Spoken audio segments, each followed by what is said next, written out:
Welcome to the world of एनीफिल्डम। आज हम आपको एक नया मानहुआ सुनाने जा रहे हैं जिसका नाम है एडिक्टेड टू यू।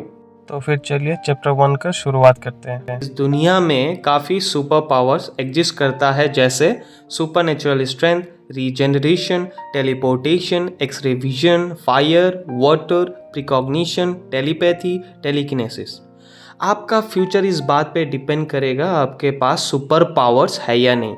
जिनके पास सुपर पावर्स होता है उन्हें वेक्टर्स कहा जाता है, और जिनके पास सुपर पावर्स नहीं है उन्हें जीरोस कहा जाता है। सीन शिफ्ट होता है और हमें जिउन मिडिल स्कूल दिखाया जाता है जो जिउन फाउंडेशन चलाता है, और ये बहुत फेमस स्कूल होता है साउथ कोरिया में। गेट के सामने हमें 2 बोर्ड दिखाया जाता है जिसमें लिखा है आप बिना परमिशन के कुछ पार्क नहीं कर सकते हैं। मेन गेट से सिर्फ वेक्टर जा सकते हैं, जीरोस मेन गेट यूज़ नहीं कर सकते, आप लोग पीछे वाले गेट से जा सकते हैं। फिर स्याउन बोलने लगती है जो इस कहानी का मेन लीड है। हमें छोटी उम्र से ही अलग अलग पढ़ाकर बड़ा किया जाता है। हम क्या है और दुनिया वाले हमसे क्या एक्सपेक्ट करते हैं। फिर सीन शिफ्ट होता है। लेफ्ट साइड के तरफ वेक्टर हॉल, जिम, लाइब्रेरी मिलेगा। राइट साइड में जीरो हॉल और डम्पस्टर मिलेगा। हर दिन हमें ये सिखाया जाता है कि वेक्टर्स कितने ग्रेट होते हैं। लेक्चरर जो लेक्चर ले रहा होता है वो बोलता है इस दुनिया में सब मिला जुला के 43% पॉपुलेशन म्यूटेंट्स होते हैं, जो म्यूटेंट्स या वेक्टर्स होते हैं जिनके पास सुपर पावर्स होते हैं, और हमें उनके बारे में अच्छा सोचना चाहिए। ये सही है, वो लोग ईश्वर का तोहफा है, ह्यूमन एवोल्यूशन में अगला कदम और अनलिमिटेड पोटेंशियल का जीता जागता प्रूफ। फिर तभी लड़की मन में सोचता है क्या ये लोग सच में ईश्वर का तोहफा है। तभी टीचर बोलता है बच्चे बोर्ड पे देखो, ये जो पॉपुलेशन रेशियो है ये तुम्हारा एग्ज़ाम में आएगा, सो मेक श्योर करना कि तुम लोग लिख लो और भूलना मत तुम जीरोस वेक्टर्स के बदौलत इस सक्सेसफुल और वंडरफुल वर्ल्ड में हो। इसलिए तुम लोगों को उनके साथ रहने के लिए हमेशा उनका रेस्पेक्ट करना चाहिए। फिर टीचर देखता है स्याउन कहीं खोई खोई ऐसी है, तो स्याउन से पूछता है तुम कुछ लिख क्यों नहीं रहे हो। फिर स्याउन टीचर को बोलता है मेरे पास लिखने के लिए कुछ भी नहीं था। फिर टीचर स्याउन को पूछता है क्या मैंने तुमसे नहीं कहा था कि पॉपुलेशन रेशियो एग्ज़ाम में आएगा। तब जाके स्याउन टीचर को जवाब देता है अपनी शक्तियों के साथ पैदा होता है वो वर्ल्ड के पॉपुलेशन का लगभग 42.5% हिस्सा होता है। लिक्सिस जो अपने ज़िंदगी में बाद में अपने पावर्स डेवलप करते हैं जो लगभग 0.5% होता है, और बचा हुआ 57% जीरोस होता है जिनके पास कोई सुपर पावर्स नहीं होता। फिर स्याउन बोलता है टीचर को क्योंकि सुपर पावर्स पास ऑन होता है पेरेंट्स से चाइल्ड में, तो वेक्टर्स उतनी ही शक्तियों के साथ पैदा होता है जितना उनके मॉम डैड के पास होता है। हालांकि वो जो स्पेसिफिक पावर्स मैनिफेस्ट करता है वो कंप्लीटली रैंडम होता है। उनके पास जो पावर्स होता है उनके बेसिस पे उनके जगह डिसाइड किया जाता है सोसाइटी में। और उस ग्राफ को देखिए, सबसे नीचे जो वेक्टर्स है उन्हें नेचुरल्स कहा जाता है, जो इस दुनिया में बहुत कॉमन है क्योंकि उनके पास सिर्फ एक तरीके का पावर्स होता है, और जिनके पास 2 तरीके का पावर्स होता है उन्हें जनरल्स कहा जाता है।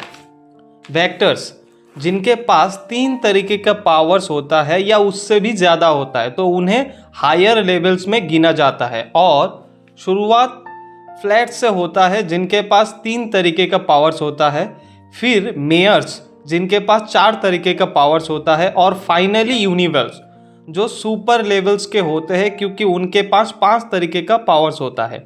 और क्योंकि यूनिवर्स बहुत रेयर होता है तो इस पूरे कंट्री में सिर्फ 6 यूनिवर्स ही है, और ब्ला ब्ला ब्ला। वेक्टर्स को रिच बैंड्स दिया जाता है जो उनके पावर्स का टाइप्स और क्वांटिटी दर्शाता है।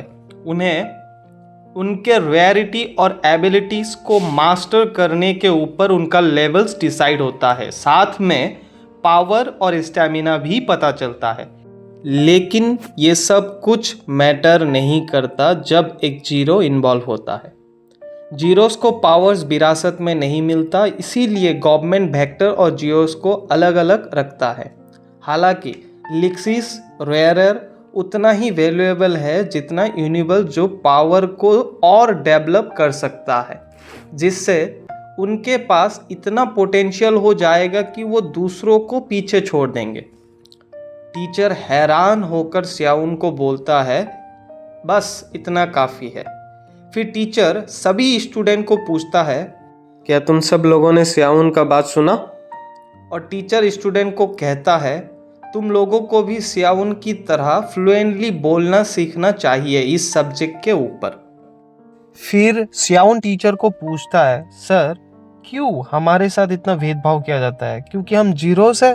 तब टीचर थोड़ा नर्वस हो जाता है और कंफ्यूज होकर पूछता है, क्या कहा तुमने? तब स्याउन फिर बोलता है, वेक्टर्स और जीरोस सेम स्कूल अटेंड करते हैं, लेकिन कभी उनको इक्वली ट्रीट नहीं किया जाता। जिनके पास पावर्स नहीं होते जैसे हम, क्योंकि हम लोग जीरोस है, इसलिए हमें वेक्टर्स से अलग रखा जाता है और हमें बहुत ही लॉ फैसिलिटी वाले बिल्डिंग में पढ़ाया जाता है। हमें कभी पहले लंच करने तक नहीं दिया जाता। सोसाइटी में भी यही हालत है, कुछ ज़्यादा अलग नहीं है। तो सर मैं आपसे पूछता हूँ, हमें पढ़ा क्यों रहे हो, क्यों कर रहे हो आप, जब हमें आखिर में गुलामी ही करना है चींटी की तरह? फिर नेक्स्ट सीन में हमें काउंसलिंग रूम दिखाया जाता है, जहाँ पर स्याउन का क्लास टीचर स्याउन को भेज देता है और काउंसलिंग रूम का एक टीचर स्याउन से पूछ रहा होता है, आखिर तुम्हारे रिएक्शंस का क्या मतलब है? स्याउन टीचर को कोई जवाब नहीं दे रही थी और कॉपी में बस लिख रही थी, मैं ज़ीरो हूँ, मैं ज़ीरो हूँ, मैं ज़ीरो हूँ। ये सब कुछ टीचर देखकर स्याउन को बोलता है, अगर तुम नाराज़ हो ना, तब भी तुम्हें उस तरीके का बात नहीं करना चाहिए। हम चीज़ों को जाने देते हैं क्योंकि तुम यंग हो, लेकिन अगर तुम इसी तरीके से बिहेव करती रही तो तुम पर एक्शंस लेना पड़ेगा। फिर टीचर स्याउन को दिलासा देता है, देखो मैं तुम्हारे लिए वरीड हूँ। क्या तुम जानते हो, तुम जीरो होकर भी बहुत स्मार्ट हो और सारे कॉन्सिक्वेंसेस जानते हो, फिर भी तुमने वैसा बिहेव क्यों किया?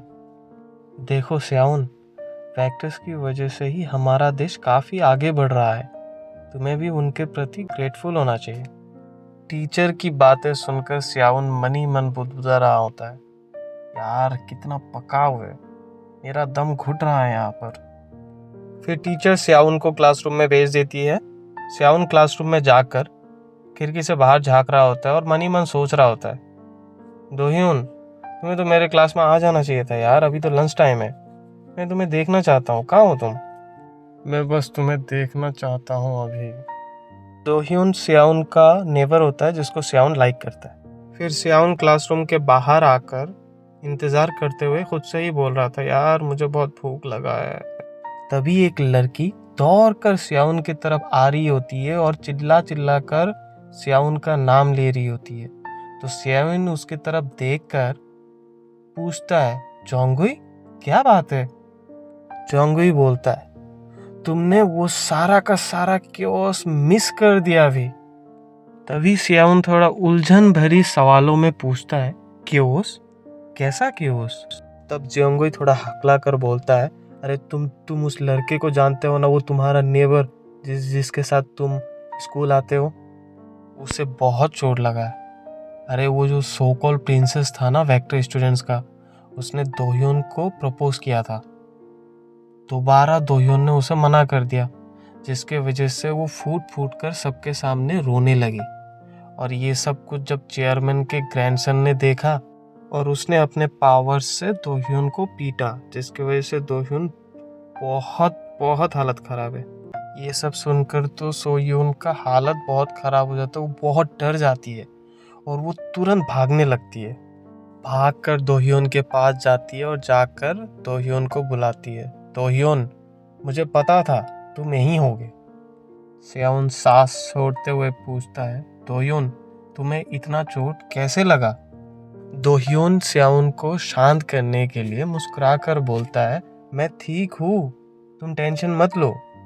फिर स्याउन दोह्योन का हाथ पकड़कर उसे बोलता है, क्या तुम वाकई में ठीक हो? मुझे पता है कि तुम्हारे साथ क्या हुआ। तुम ये कैसे कह सकते हो कि तुम ठीक हो जबकि उसने तुम्हारा हाथ जला दिया। फिर सीन कट होता है और पास्ट में जाता है जहाँ पर हमें दिखाया जाता है एक लड़की रो रही होती है और बोल रही होती है क्यों क्यों तुम मुझे डेट नहीं करना चाहते। दोस्तों ये वही लड़की है जिसने दोंग्यों को प्रपोज किया था जिसकी वजह से दोंग्यों घायल हुआ था। फिर सीन प्रेजेंट में आता है जहाँ पर स्याउन दोयोन को बोल रहा होता है मुझे पता है एरी ने फिर से तुम्हें कन्फेस किया था और तुमने मना कर दिया जिसकी वजह से वो फूट फूट कर रोने लगी और वो गुस्सेल आदमी जो उससे लाइक करता है उसने अपने पावर्स तुम पर इस्तेमाल किए, है ना। सीन दोबारा पास्ट में आता है और हमें दिखाया जाता है एक लड़का जो अपने पावर्स एक्टिवेट करके चिल्ला कर गुस्से में बोल रहा होता है तेरा हिम्मत कैसे हुआ उसे रुलाने का, यू वर्थलेस जीरो, हिम्मत कैसे हुआ तेरा एक फैक्टर को उकसाने का। ये बोलकर वो लड़का हमला कर देता है अपने पावर से जिसकी वजह से दोंग्योन का हाथ जल जाता है। दोस्तों आपको एक बात बताना भूल गया था, जिस लड़की की वजह से ये सब कुछ शुरू हुआ उस लड़की का नाम एरी था और ये लड़का जो इसको पीट रहा था ये लड़का एक्चुअली में इस पूरे स्कूल का चेयरमैन का ग्रैंडसन है यानी कि पोता है। फिर सीन प्रेजेंट में आता है जहाँ पर स्याउन दोह्योन को टॉन्ट मार रहा होता है तो प्रैक्टिकली हर दिन लड़कियां तुम्हें प्रपोज करने आती है ना। स्याउन का टॉन्ट सुनकर दोह्योन हंसने लग जाता है। दोह्योन चिढ़कर बोलती है हंसना बंद करो, क्या इसी तरीके से तुम हर रोज मार खाते रहोगे। थोड़ी देर के लिए प्रपोजल एक्सेप्ट करने का प्रिटेंड क्यों नहीं करते, उसे रुलाना ही क्यों है। तभी दोह्योन पूरा सीरियस हो जाता है और सीरियस होकर बोलता है There's no way I'm doing that, मैं ऐसा बिल्कुल नहीं करूँगा। स्याउन मेरे तरफ देखो, मैं उस लड़की का प्रपोजल एक्सेप्ट क्यों करूँ जब मैं तुम्हें पसंद करता हूँ। स्याउन टोकते हुए बोलती है पर तुम्हें चोट लगा है इसी वजह से। तभी दोह्योन स्याउन को अपने पास बिठाता है और बिठाते हुए उसके कमर पे स्क्वीज करता है और शरारती ढंग में एक्टिंग करते हुए बोलता है यार मुझे चोट लगा है, सचमुच दर्द कर रहा है यार, इनफैक्ट बहुत सीरियस दर्द कर रहा है मुझे। तो स्याउन बोलता है फट से कहाँ किधर कहाँ कैसे लगा है दिखाओ मुझे। तब दोह्योन बोलता है यहाँ इधर दिल पे लगा है, तो इसीलिए मुझ पर गुस्सा करने के बजाय मुझे थोड़ा सा एक किस दे के थोड़ा दर्द को कम कर दो ना। तब स्याउन प्यार से दोह्योन की तरफ देखता है और मन ही मन सोचता है उफ ये लड़का ये चाहता है कि मैं इसे फिर से पैम्पर करूं, पर इसका इंजरी तो देखो, इसको वाकई में बहुत ज़्यादा चोट लगा है। फिर दोह्योन फटाक से स्याउन को किस कर देता है। किस करने के बाद स्याउन दोह्योन से पूछता है तुम फिर से मेरे साथ खेल तो नहीं रहे हो। तो दोह्योन बोलता है नहीं यार मैं तो तुम्हें बस किस कर रहा था क्योंकि तुम्हें देख के ऐसा लगता है कि तुम्हें भी चोट लगा है। मुझे पता है वो लोग तुम्हें फिर से काउंसलिंग रूम में लेके गए थे ना ताकि तुम्हें फिर से कैद कर ले, है ना। तो स्याउन पूछती है तुम्हें कैसे पता ये सब। तो दोह्योन बोलता है तुम्हारे दोस्त ने बताया मुझे। खैर उनकी बातें मत सुनो, मैं तुमसे प्रॉमिस करता हूँ तुम जो चाहोगे वो बन जाओगे। तब स्याउन थोड़ा इमोशनल हो जाती है और मन ही मन सोचने लगती है क्या किसी के साथ सेम वेवलेंथ पर होना ऐसा ही लगता है। तुम हमेशा वही कहते हो जो मुझे सुनना है, कितना अजीब है यार। तब स्याउन सोचना छोड़कर दोह्योन को बोलता है तुम्हारे शब्द मुझे किसी ना किसी तरीके से बहुत बेटर फील कराता है। तब दोह्योन बोलता है तो फिर अब से मैं हमेशा तुम्हारे साइड पर रहूंगा और तुम्हें चेयर करता रहूंगा। बोलकर दोह्योन स्याउन को किस करने लगता है और फिर स्याउन मन ही मन सोचता है तुम हमेशा से मुझे वैसा ही देखते हो जैसे मैं हूँ, एक जीरो के तरह नहीं, एक इंसान के तरह। मैं ये सोचकर हैरान होता रहता हूँ कि हम आगे चलकर क्या बनेंगे। सीन शिफ्ट होता है और हमें दिखाया जाता है कि चारों तरफ आग ही आग लगा हुआ है। आग में फंसे कुछ लोग चिल्ला चिल्ला कर यही बोल रहा होता है कि वो यहाँ पर वेक्टर्स क्यों नहीं भेज रहे, कोई एक वाटर पावर वाला वेक्टर्स क्यों नहीं भेज रहे जबकि यहाँ पर इतना आग लगा हुआ है। क्या वो लोग हमें इग्नोर कर रहे हैं जस्ट बिकॉज हम उनके नेवर में हैं और हमारे बीच में खाली जीरोस है। तभी भीड़ में फंसा एक दूसरा बंदा कहता है कम से कम एक वेक्टर को तो भेज दो जिसके पास हीलिंग एबिलिटीज हो।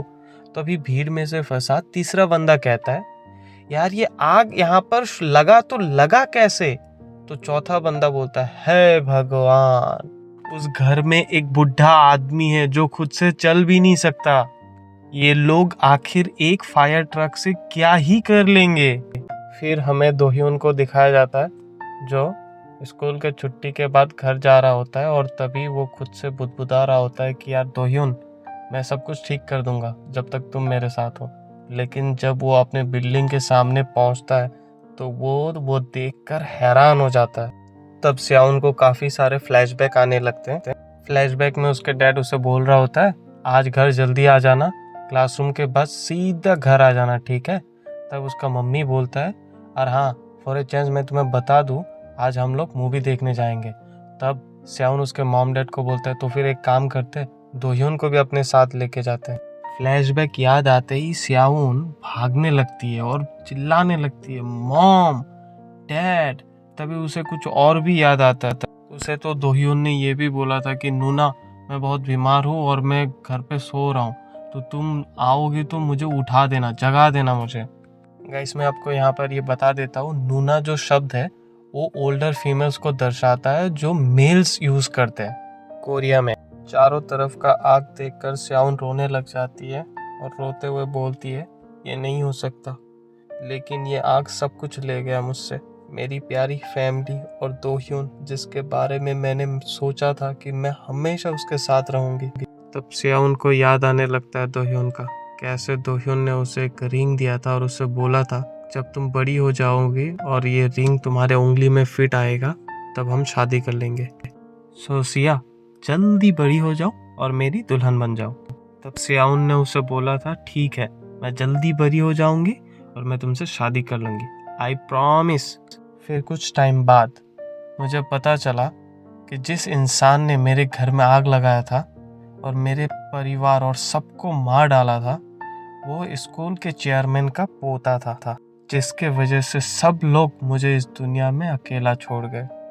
तो दोस्तों ये था चैप्टर 1 का एंड।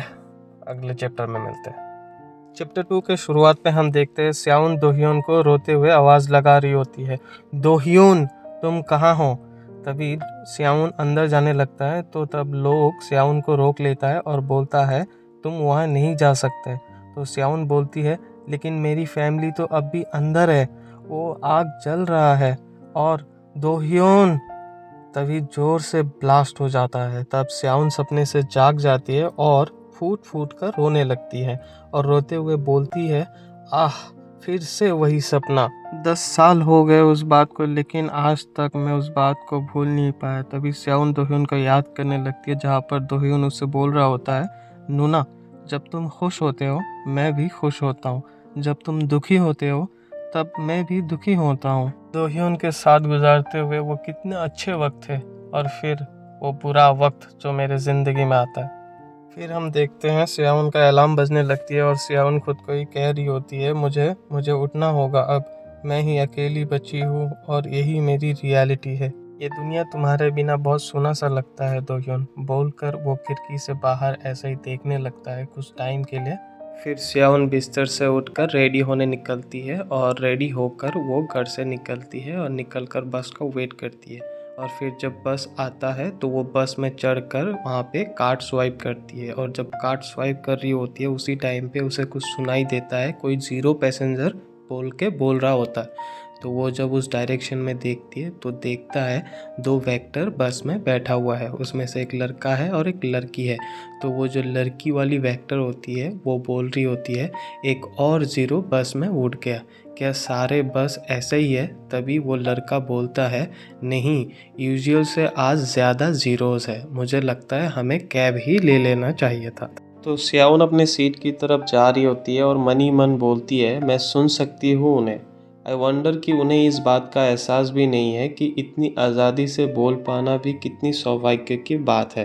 तभी एक पैसेंजर जो न्यूज़ देख रहा होता है वो अचानक से बोलता है आह, एक और 0 मारा गया है ना। तभी हमें वो न्यूज़ दिखाया जाता है कि मर्डरर सिर्फ 20s में है और उन्हें अरेस्ट कर लिया गया क्योंकि उन्होंने बड़े उम्र के जीरोस पर अटैक करके मार डाला, जिस चीज़ को रिपोर्ट बाइसेंसियो और सेंगी पार्क ने किया था। और पुलिस वाले बोल रहे होते हैं कि ये कोई घिनौना क्राइम नहीं है, ये दुनिया तो अब ख़त्म हो चुका है। तो फिर हम देखते हैं ओबीसी न्यूज़ चैनल पर एंकर बोल रहा है एक 40 साल की उम्र के इंसान को 2 साल तक जीरो महिला का पीछा करने की जुर्म में 6 महीने तक सस्पेंड किया गया और 2 साल तक प्रोबेशन दिया गया। और एक्सपर्ट्स इस बात पर डिस्कस कर रहे हैं क्यों वेक्टर्स को इतना ज़्यादा पनिश किया जा रहा है। बैकग्राउंड में स्टोरी टेलर बोल रहा होता है जीरोस के अगेंस्ट डिस्क्रिमिनेशन के कारण हमारे अगेंस्ट काफ़ी क्राइम हुआ है। ये अक्सर होता था, अब तो ये एवरीडे लाइफ का हिस्सा बन गया है। नेक्स्ट सीन में हम देखते हैं कुछ लोग धरना दे रहे होते हैं जो असल में वेक्टर्स और उनके पेरेंट्स होते हैं, जो बोल रहे होते हैं एक अच्छे दुनिया और स्कूल के लिए वेक्टर्स के फ्यूचर को प्रोटेक्ट करना चाहिए। हम लोग जीरोज़ नहीं हैं, नेचुरल्स के पास भी पावर्स होते हैं, आप लोग उन्हें एक ही स्कूल में कैसे रख सकते हैं। जीरोज़ स्कूल के माहौल को बिगाड़ रहे हैं। तो रेस्पॉन्स में गवर्नमेंट उनसे प्रॉमिस करता है कि वो लोग बहुत जल्द एक्सक्लूसिव स्कूल्स बनाएंगे ताकि वेक्टर्स बच्चों के एजुकेशनल राइट्स को प्रोटेक्ट किया जा सके। फिर हमें स्याउन दिखाई देती है जो बस के एक सीट में बैठ जाती है और बैठकर जब वो बाहर झांकती है तो देखती है एक जीरो वाला बंदा वेक्टर से पूछता है क्या मैं भी तेरे बर्थडे पार्टी में आऊँ। तो वो वेक्टर वाला बंदा बोलता है नहीं यार, तू नहीं आ सकता, तू एक जीरो है और मेरे मॉम ने मुझसे कहा है मैं किसी जीरो के साथ ना घूमूं। स्याउन मन में सोचती है हाँ ये सही है, सोसाइटी में हमेशा ही जीरो को नज़रअंदाज किया जाता है। ये है हमारी दुनिया, यहाँ सोसाइटी को हमारे पास मौजूद पावर्स के बेसिस पे बांटा गया है। तभी हम देखते हैं बस में जो टीवी लगा है वहाँ पे एक शो चल रहा होता है। तो टीवी में एंकर प्रोफेसर का इंटरव्यू ले रहा होता है, जहाँ एंकर प्रोफेसर से पूछता है प्रोफेसर हमारे पास 5 तरीके का पावर्स वाले वेक्टर्स या यूनिवर्स है ना। हमारे पास शायद उतना ना हो जितना दूसरे पावरफुल नेशंस के पास है, पर अगर हम यूनिवर्स को हमें लीड करने दे तो हम भी कैपेबल बन सकते हैं एडवांस नेशन बनने में, है ना। तब प्रोफेसर रिप्लाई करता है एक्चुअली चीज़ें उतनी ब्राइट नहीं है कोरिया के लिए जितनी हम सोचते हैं। सारे यूनिवर्स में से हमारे पास वह ग्रुप से सिर्फ इहियोन शिन है जो 20s में है। हम बहुत भाग्यशाली है कि यहाँ ऐसे रेयर यूनिवर्स जन्म ले रहे हैं जो रैपिडली ग्रो कर रहे हैं। लेकिन जैसे जैसे वो बुढ़ा होते जा रहे हैं हम एक अनप्रिपेयर्ड फ्यूचर की तरफ बढ़ रहे हैं। तब एंकर फिर से पूछता है तो प्रोफेसर आप लिक्सिस को यूनिवर्स के समान शक्ति देने के बारे में क्या सोचते हैं। मैं अभी तक तो उनसे नहीं मिला हूँ, पर मैंने सुना है लिक्सिस भी कैपेबल है ज़्यादा पावर्स को एक्वायर करने में। तब प्रोफेसर रिप्लाई करता है लेकिन ये बहुत रेयर है किसी जीरो के लिए कि वो आगे जाके पावर को डेवलप कर सके। तो जो आप सजेस्ट कर रहे हैं वो ऑलमोस्ट इम्पॉसिबल है। नेक्स्ट हम देखते हैं सबके मोबाइल पे मैसेज पॉपअप करता है और वो मैसेज गवर्नमेंट के तरफ से होता है, जहाँ पर गवर्नमेंट ये अनाउंसमेंट कर रहे हैं कि वनजंग स्टेशन पर एक जीरो से जुड़ा हत्या के कारण स्टील्थ और कटिंग को रेस्ट्रिक्ट कर दिया गया है 7 दिन और 30 दिन के लिए। कृपया अधिक जानकारी के लिए गवर्नमेंट वेबसाइट चेक करें। तब सिया मन में सोचती हैं तो आखिर में इस तरीके से चीज़ों को दबाने की कोशिश कर रहे हैं। आखिर लॉ एंड ऑर्डर किसको प्रोटेक्ट करने के लिए है। तभी सियाउन के साइड में बैठा वेक्टर वाला बंदा चीखता है अरे ये फिर से लॉक हो गया। दिन का शुरुआत करने का क्या ही कितना बुरा तरीका है। तो वेक्टर वाली लड़की पूछती है लड़के से तो फिर आप आज कटिंग का उपयोग नहीं कर सकते हैं। तब सियाउन मन में बोलती है ये दुनिया कितना अजीब और अनजान जगह है दोयोन। फिर सियाउन जब उनसे नज़र हटाकर सामने की तरफ देख रही होती है तब उसे दिखाई देता है एक लड़का उसकी बंदी से पूछ रही होती है हम इतनी जल्दी यहाँ क्या कर रहे हैं जबकि हमें छुट्टी पर होना चाहिए था। तो लड़की बोलती है चुप रहो, मैं कंसंट्रेट करने की कोशिश कर रही हूँ। ये सब देखकर सियाउन खुद से ही बुदबुदाने लगती है मैं हैरान हूँ, मैंने आज तुम्हें सपने में क्यों देखा, मैं समझ नहीं पा रहा। वही पुराने दिन जहाँ तुम मुझसे कहा करते थे चलो चले नूना, हम स्कूल के लिए लेट हो रहे हैं और मैं तुमसे कहा करती थी तुम जाओ मेरे बिना। तुम मेरे बिखरी यादों का वो हिस्सा हो। जब भी मैं उसके बारे में सोचता हूँ तो इमेजिन करने से खुद को रोक नहीं पाता। अगर तुम अभी भी जिंदा होते तो दुनिया कैसी होती। मुझे ऐसा लग रहा है कि तुम हमेशा हमेशा मेरे साथ होते और मेरा हाथ थामे होते। है ना दो ह्यून, सही कह रहा हूँ ना मैं? फिर नेक्स्ट सीन में हम देखते हैं एक बंदा गुस्से में कॉफ़ी के कप को धड़ाम से टेबल पे मारता है और पूछता है, ये कॉफ़ी इतना कड़वा क्यों है? मैंने अमेरिकानो ऑर्डर किया था, ना कोई टट्टी। तभी एक स्माइल के साथ फिर स्याउन पोलाइटली बोलती है, अगर आपको इसमें पानी मिलाना था तो आपको ऑर्डर के टाइम मेंशन करना चाहिए था सर। तो लड़का बोलता है, क्या मतलब है तुम्हारा? तुम कहना चाहते हो ये मेरी गलती है? तो स्याउन बोलती है, अगर ये वाकई में बहुत कड़वा है आपके लिए तो क्या हम इसमें थोड़ा पानी मिक्स कर दे? तो लड़का बोलता है, रुको, तुम्हारे हाथों में कुछ नहीं है, इसका मतलब तुम एक जीरो हो? हाँ। स्याउन बंदे के बातों को सुनकर पूरा फ्रीज हो जाती है। फिर बोलती है, कोई बड़ी बात नहीं है ये होना। फिर स्याउन को लुक देते हुए सोचती है, मैं सोच ही रही थी क्यों मैंने आज इस तरीके का बात नहीं सुना। तभी वो बंदा जो कि एक फैक्टर है वो बोलता है, तुम होती कौन हो मुझ पर ब्लेम डालने वाली? तुम्हें तो ठीक से कॉफ़ी भी बनाना नहीं आता। तभी स्टोरी टेलर बोलता है, जीरोस के हाथ पर कुछ नहीं होता। दूसरे शब्दों में बोले तो ये गुस्सैल कस्टमर एक वेक्टर है जिसके पास सुपर पावर्स है। रीज बैंड्स या ब्रेसलेट्स का यूज़ उनकी पहचान और सुरक्षा के लिए साइन के रूप में किया जाता है। शुरुआत में ये एक लिमिटर के तरह यूज़ किया गया जिससे सुपर पावर्स को कंट्रोल में रख सके ताकि उन्हें आसानी से हथियार के रूप में इस्तेमाल ना किया जा सके। वेक्टर्स को इन्हें अपने लेफ्ट हैंड पर पहनने के लिए बनाया गया था, जबकि लेक्सिस ने अपने अधिकार का प्रयोग किया। लेकिन वक्त के साथ ये हमारी क्लास को दर्शाने वाली एक आइटम से ज़्यादा कुछ नहीं रह गया। फिर वो बंदा बोलता है, इसीलिए लोग बोलते हैं जीरोस बिल्कुल बेकार होते हैं। तुमने सुना मुझे? स्याउन के बगल वाली लड़की बिल्कुल हैरान होकर सब देखती रहती है और स्याउन सोचती है, तो इसका मतलब आधी दुनिया यूजलेस है क्या?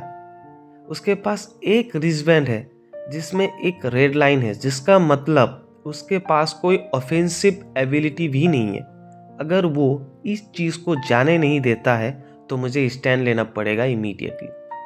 तभी एक दूसरा बंदा उस लड़के के पास जाके बोलता है, बस पी लेना, क्यों नखरा कर रहा है? तो रेड टी शर्ट वाला बंदा पूछता है, तू है कौन बे? तो वो ब्लैक कलर का ब्लेजर पहना हुआ बंदा पूछता है, तू कब तक लाइन रोक रखेगा? मैं तुझे सिर्फ 5 मिनट दे रहा हूँ यहाँ से निकलने के लिए, तो हो सके तो जल्दी निकल, टाइम ख़त्म होने से पहले। तभी वो रेड टी शर्ट पहना उसका घड़ी ऑब्जर्व करता है और डर के मारे थर थर कांपने लगता है और सोचता है, बाप रे, 3 तरीके का पावर, एक फ्लैट यहाँ क्या कर रहा है? उसका ब्रेसलेट एक महंगा घड़ी जैसा है, मेरे जैसा कोई नॉर्मल इंसान नहीं है वो। तभी रेड टी शर्ट पहनने वाला बंदा डर के मारे थोड़ा ज़बरदस्ती मुस्कुराते हुए बोलता है, ओह हाँ सर, मैं निकलता हूँ ना, आप जाइए, ऑर्डर कीजिए। तभी स्याउन मन में सोच रही होती है, अभी सर बोल रहा है और इतना ज़्यादा पोलाइट हो रहा है ना? फिर रेड टी शर्ट वाला बंदा दुम दबाकर भाग जाता है और ब्लेजर पहनने वाला बंदा और स्याउन दंग रह जाता है कि रेड टी शर्ट वाला बंदा को भागता देखकर, और आसपास के लोग सीन को देखते हुए बहुत ही जोर जोर से हंस रहे होते। और स्याउन मन में बोलती है, वो छोटा कमीना सिर्फ कमजोरों को कुचलना पसंद करता है ना? तब ब्लेजर वाला बंदा स्याउन को बोलता है, एक अमेरिकानो देना प्लीज़, और हाँ प्लीज़ थोड़ा ठंडा करके देना। तो स्याउन बोलती है, सर इसके 4501 लगेंगे। तभी वो बंदा कार्ड के साथ एक पेपर भी देता है जो एक नोट जैसा होता है। स्याउन कार्ड को ले लेती है और साथ में नोट को भी ऑब्जर्व करती है और सोचती है, मेरे लिए काफ़ी मुश्किल होता है इस वर्ल्ड में अकेली जीना, अगर मैं मेरे जैसे सोच रखने वाले कुछ लोगों से ना मिले होती। चलो, क्या ये कोई नया मिशन है मेरे लिए? ब्लेजर वाला लड़का बोलता है, एक कॉफ़ी तुम्हारे लिए है तो इसे मेरे प्लेस पे पीना। स्याउन मुस्कुराते हुए थैंक यू बोलती है। फिर वो नोट खोल के देखती है। उसमें लिखा है, कल रात 10 बजे पब में सामान ले लेना और निकल जाना और मेरे ऑर्डर्स का इंतज़ार करना। फिर हम देखते हैं शहर में रात के वक्त स्याउन रास्ते से जा रही होती है और लाइट्स बजिंग कर रहा है। तभी सारे लाइट्स बंद हो जाते हैं तो स्याउन बोलती है, किसी रीज़न की वजह से सारे लाइट्स ऑफ हो गए हैं। अब मैं एक ऐसी पर्सन हूँ जो छोटे से छोटे बातों को बहुत सेंसिटिव वे में लेती हूँ और जिस चीज़ से मैं गुजरी हूँ मैं खुद को रोक ही नहीं पाता एंशियस हो जाने से जब भी मैं ऐसा कुछ देखता हूँ। अब क्या करूँ, मुझे खुद को प्रोटेक्ट करना ही होगा। मुझे याद है 10 साल पहले लगी आग के बाद मुझे बिल्कुल अकेला छोड़ दिया गया था, एक मामूली जीरो के रूप में, सोसाइटी के सबसे लोअर क्लास के रूप में। आग बुझने के बाद मैं गई थी अपने घर के पास, पर सोसाइटी के एक अंकल और आंटी ने मुझसे कहा था, सिया यहाँ आना बंद करो, चलो वापस चलते हैं, ये खतरनाक है, यहाँ अभी भी जलने की गंध आ रही है। साथ में उन्होंने मुझसे कहा था, तुम्हें याद तो है ना सिया, घर में आग लगाने वाला तुम्हारे ही स्कूल का चेयरमैन का पोता है। फिर स्याउन जोड़ती है, लोगों ने मुझे सिर्फ झूठी तसल्ली ही दी, सहानुभूति मिली मुझे बस लोगों से और कुछ नहीं। फिर से स्याउन जोड़ती है, मैंने कहा था उन लोगों से, मुझे जाने दो चेयरमैन के पोते के पीछे, मैं इसे ऐसे ही नहीं जाने दूंगी। मेरे पास अब कुछ नहीं बचा है, इसलिए मेरे पास खोने के लिए भी अब कुछ नहीं है। तब उन लोगों ने मुझसे कहा था, चाइल्डिश मत बनो, हमने भी हमारी फैमिली खोई है, लेकिन अगर कोई मामूली सा जीरो इधर उधर घूमता हुआ किसी वेक्टर के तलाश में निकलता है, तुम्हें क्या लगता है कि इसकी जिम्मेदारी किसकी होगी?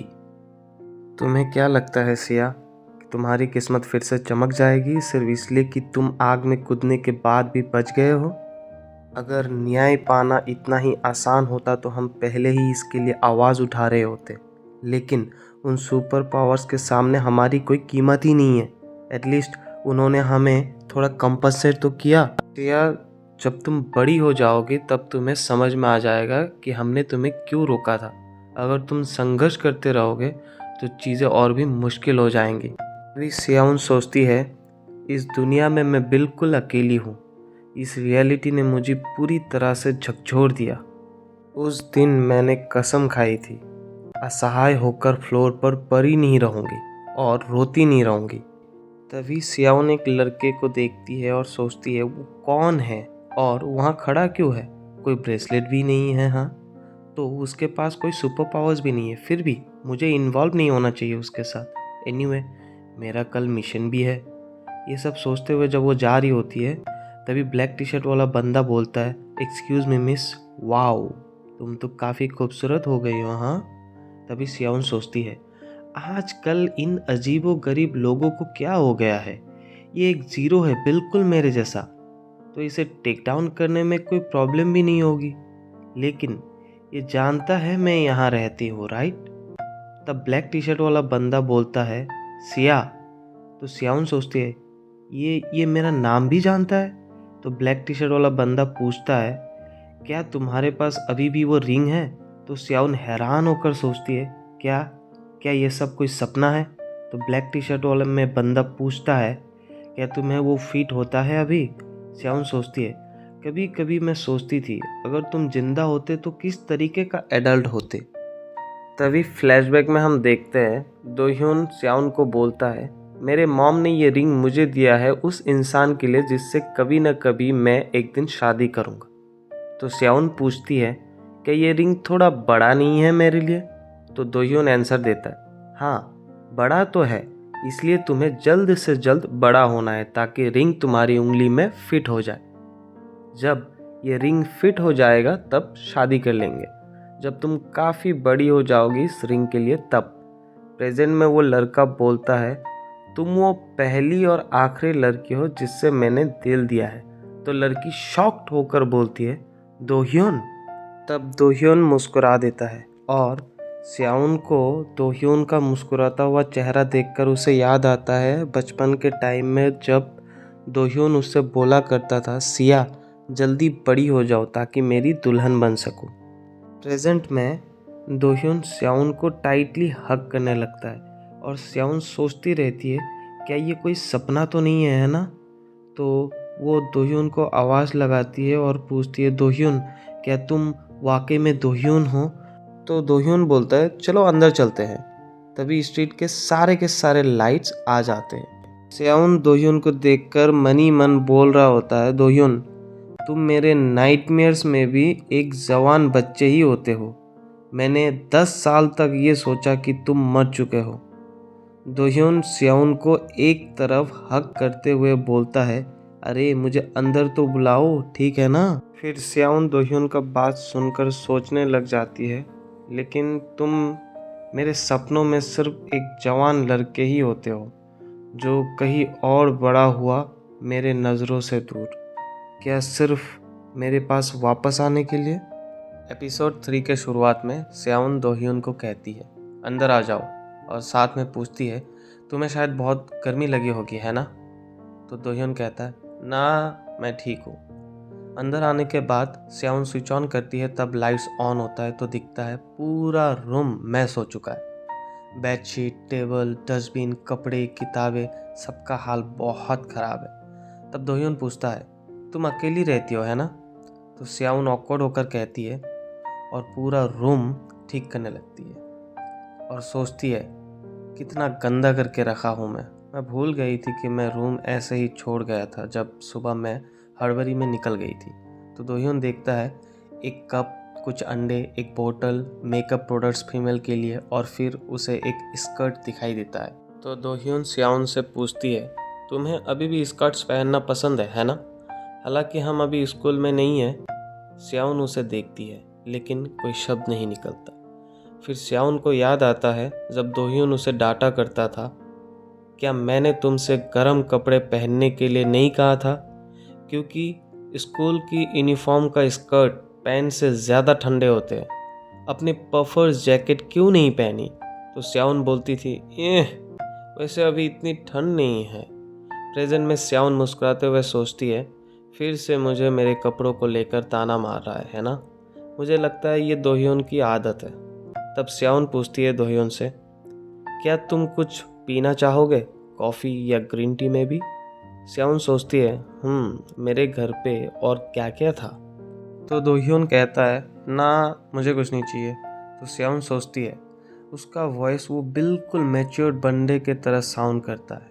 आई गेस हाँ, सेंस बनाता है, क्योंकि मैं 26 की हूँ तो वो भी तो 25 का है। फिर स्याउन पानी गर्म करने लगती है। तभी दोह्योन पूछता है, क्या यहाँ और कोई लड़का नहीं आता। तब स्याउन हैरान होकर बोलती है, क्या लड़का, रुको क्या कहा तुमने। तो दोह्योन थोड़ा ऑकवर्ड सा शक्ल बनाकर बोलता है, मैंने पूछा कि तुम्हारा कोई बीएफ है या नहीं। स्याउन को दोह्योन कैसे याद है। तभी स्याउन सोचती है, एक बच्चा जो बड़ा होकर भी उसे नूना बुलाता था, और वो जब बहुत हैंडसम था तब उसे सिया नूना बुलाता था। प्रेजेंट में स्याउन पूरे शर्म और गुस्से से दोह्योन को देखती है और सोचती है, मुझे पता है कि हम 10 साल से अलग हैं, लेकिन मुझे उम्मीद नहीं थी कि इसका मुझ पर इतना गहरा असर होगा। तभी दोह्योन स्याउन को बैकहक करते हुए पूछता है, क्या तुम मुझे जवाब नहीं दोगे। क्या तुम खुश नहीं हो मुझे देखकर। 10 साल हो गया है, तुम जानते हो ना।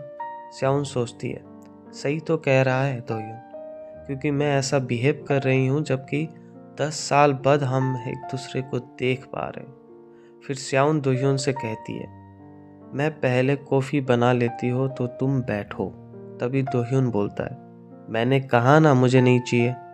स्याउन बोलता है, ओह ठीक है। लेकिन तभी दोह्योन स्याउन को बिल्कुल अपने मुंह के करीब लेकर बोलता है, मेरे तरफ चोरी छिपे मत देखो, मुझे ठीक से देखो। तब स्याउन सोचती है, मैं इन आँखों को जानती हूँ, ये मेरी याददाश्त से कई गहरा है, लेकिन वह वास्तव में दोह्योन के है।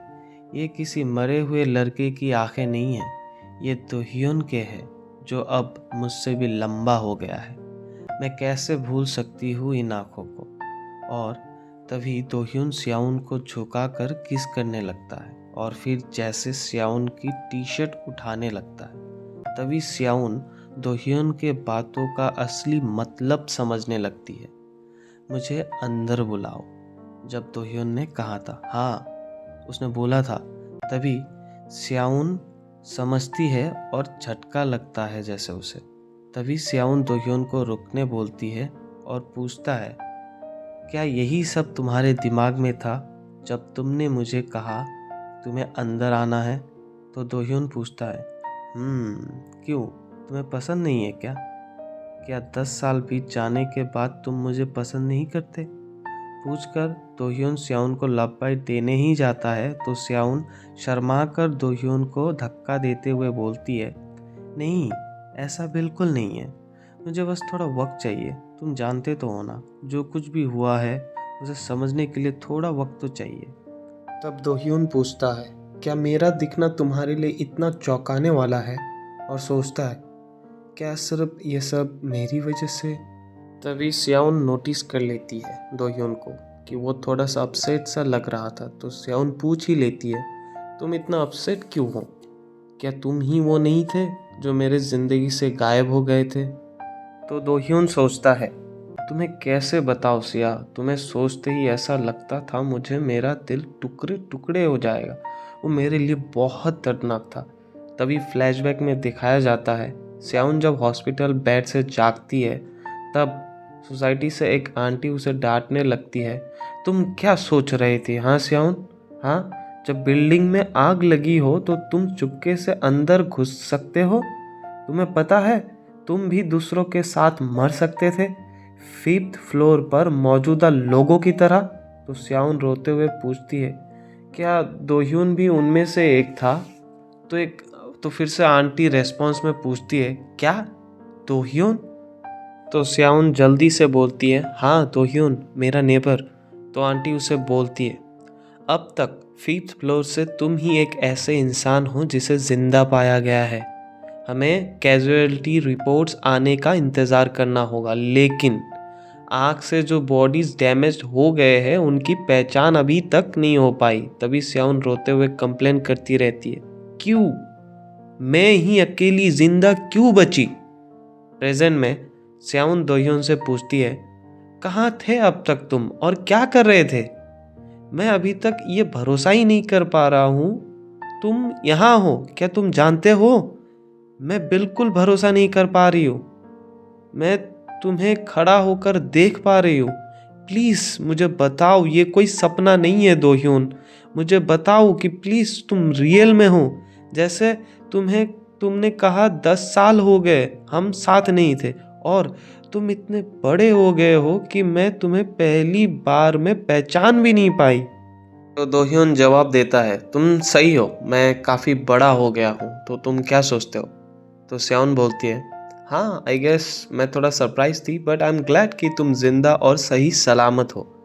तो दोह्योन स्याउन से पूछता है, वेल क्या तुम्हें सच में लगता है कि मैं 10 साल तक तुम्हारे बिना वहाँ रहकर ठीक रहा हूँ? तब स्याउन थोड़ा कंफर्ट करने लगती है दोह्योन को और दोह्योन बोलता है, मैं अपसेट हूँ क्योंकि मैं पिछले 10 साल आए तुम्हारे अंदर के चेंजेस को नहीं देख पाया, लेकिन तुम मेरे ठीक होने पर प्राउड फील कर रहे हो। ऐसा लग रहा है जैसे मेरा दम घुट रहा है। तभी स्याउन टोकते हुए बोलती है, रुको, मैं भी तुमसे सेम बात कहना चाहती हूँ। और दोह्योन का हाथ पकड़कर बोलती है, चलो झगड़ा बंद करते हैं और क्यों ना बात करें। मुझे जानना है तुम कहाँ थे इतने सालों तक और क्या कर रहे थे। तब दोह्योन जवाब देता है, मैं यहाँ से बहुत दूर था, कोरिया से बाहर। तो स्याउन पूछती है, तो एग्जैक्टली कहाँ पर? तब दोह्योन बोलता है, तुम कभी नहीं जान पाओगे अगर मैं तुम्हें बता भी दूँ तब भी। तो स्याउन कुछ समझ नहीं पाती और दोबारा पूछती है, मैं तुम्हें समझूं कैसे अगर तुम मुझे इतना ही बताओगे तो। स्याउन थोड़ा पास जाकर बोलता है, तुम जानते हो इतने सालों से मैं यहीं सोचती थी कि तुम मर चुके हो। तुम्हें याद है तुमने मुझसे टेक्स्ट किया था जब मैं स्कूल में थी कि तुम कब तक सोओगे। टेक्स्ट में दोह्योन ने कहा था, नूना मैं बीमार हूँ तो मैं घर पर सो रहा हूँ, तुम घर आ जाओगे तो मुझे जगा देना। लेकिन जब तक मैं पहुँची तब तक हर जगह बस आग ही आग लगा हुआ था, तो मैंने सोचा मैंने तुम्हें खो दिया, साथ में मेरा और तुम्हारा पेरेंट्स भी।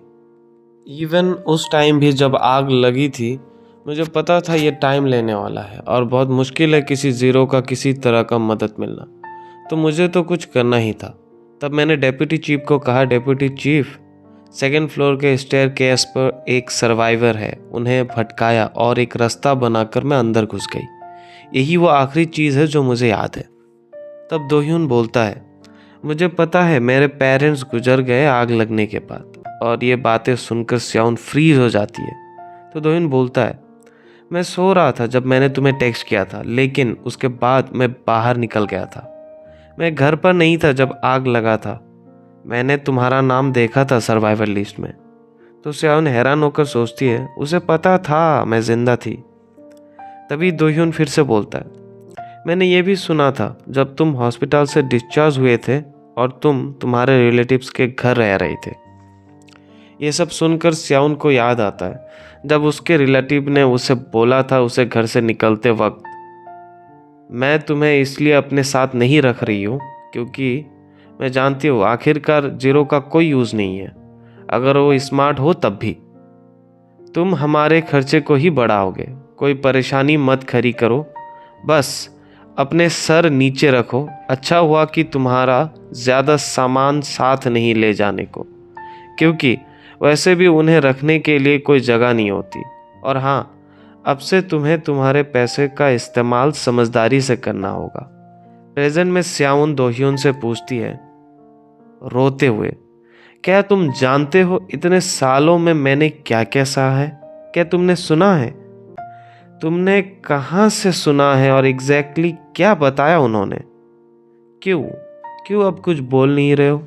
तो स्याउन अपने हाथ टाइट करते हुए पूछती है, बताओ तुम्हें कैसे पता है कि मैं क्या कर रही थी इतने साल, जबकि मैं तुम्हारे बारे में इतना भी नहीं जानती थी कि तुम जिंदा हो।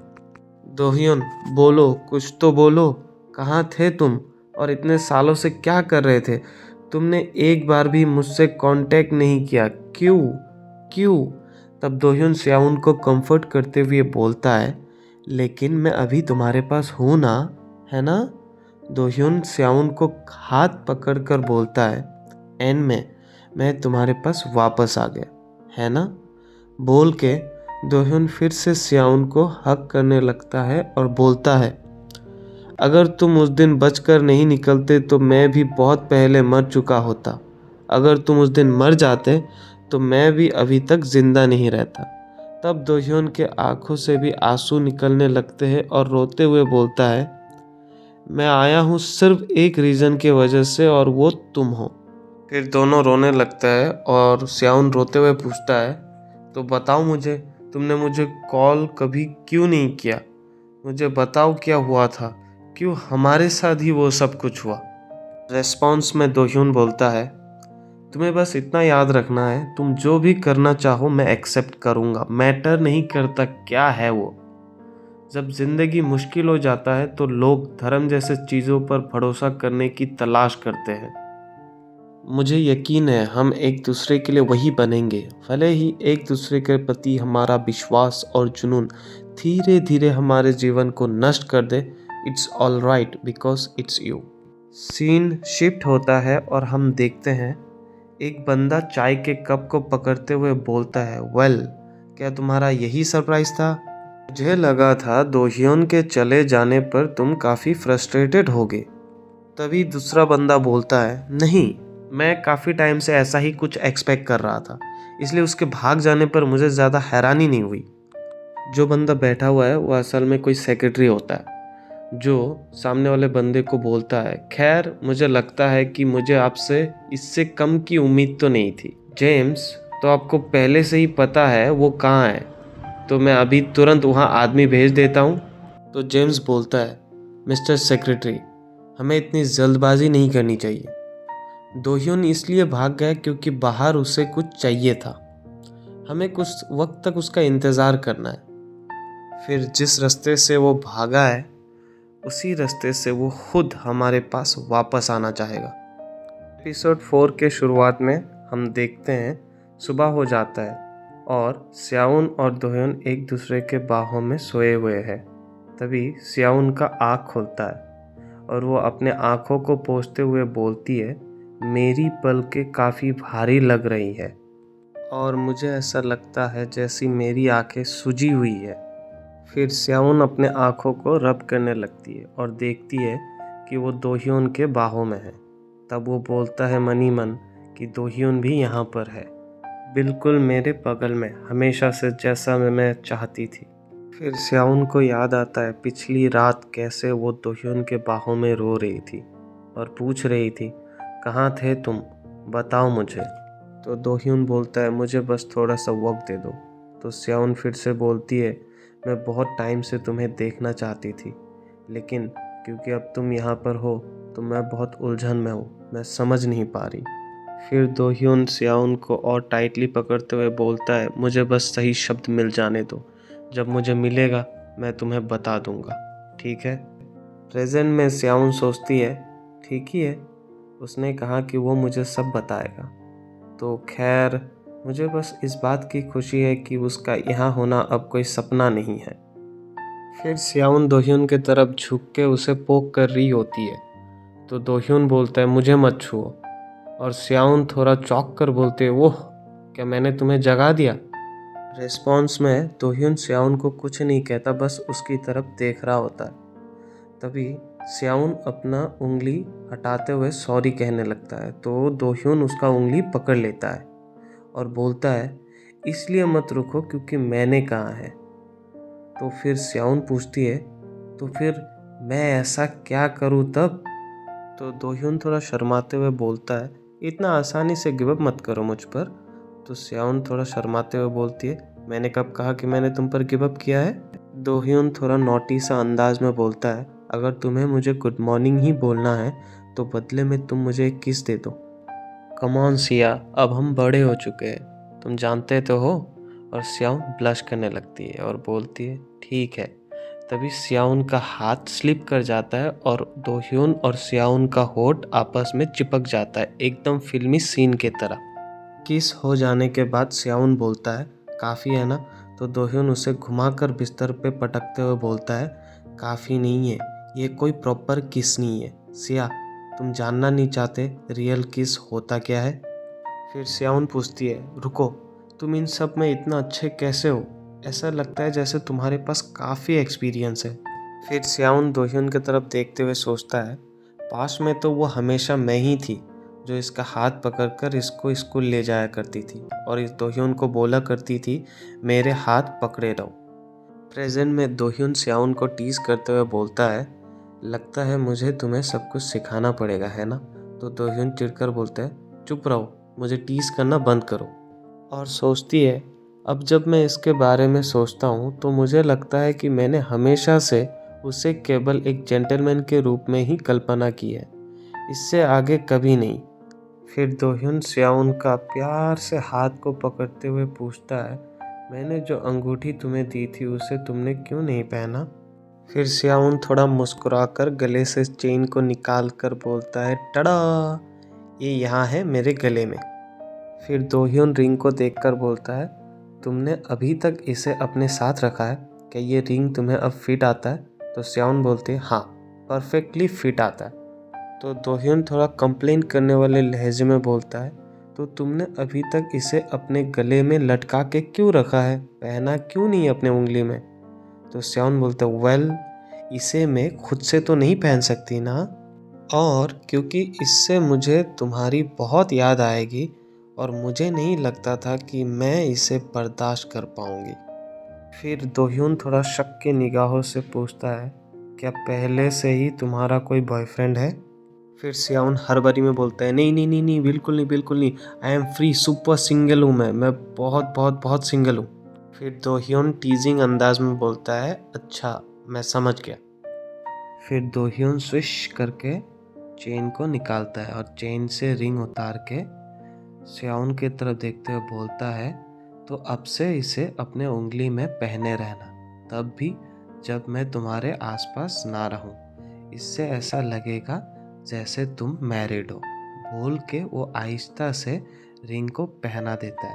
पहनाने के बाद किस करते हुए बोलता है, अगर तुम ऐसा करते हो तो तुम्हारा पति अभी आ जाएगा। और ये सुन के सियाउन स्माइल करने लगती है।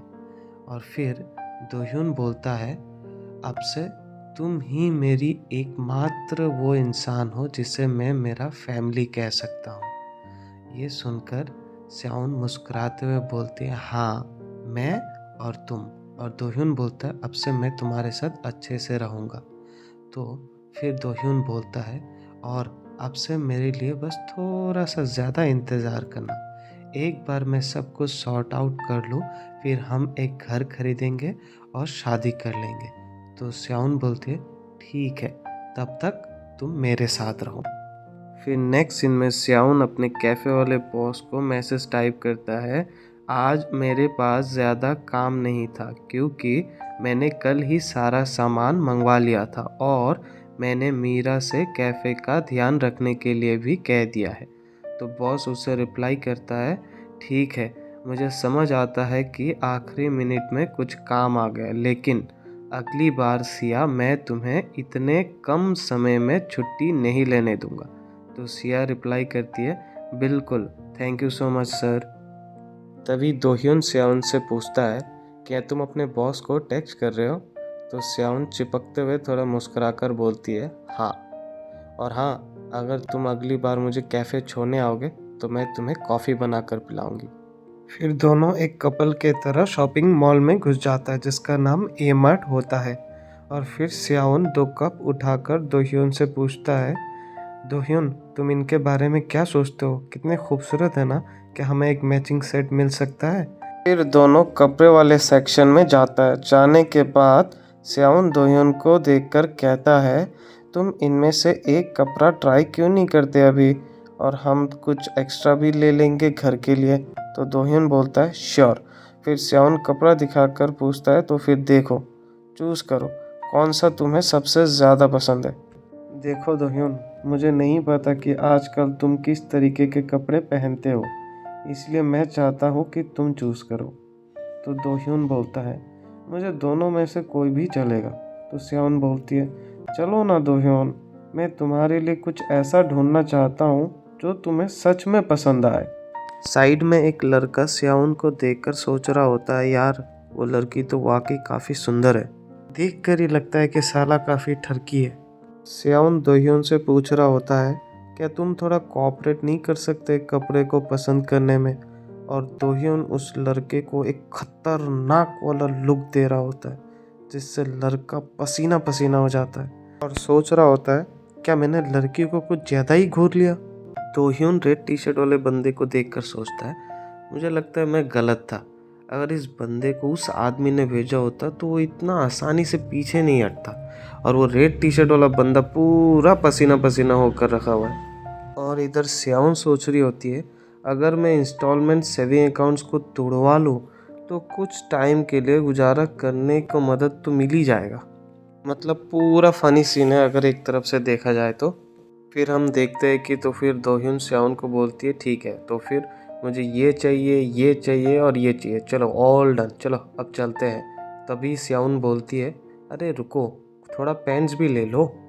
फिर दोह्यून थोड़ा सियाउन के पास आकर फुसफुसाकर बोलता है, यहाँ का एम्प्लॉई कुछ देर से तुम्हें ही देख रहा था। तो सियाउन बोलती है, क्या?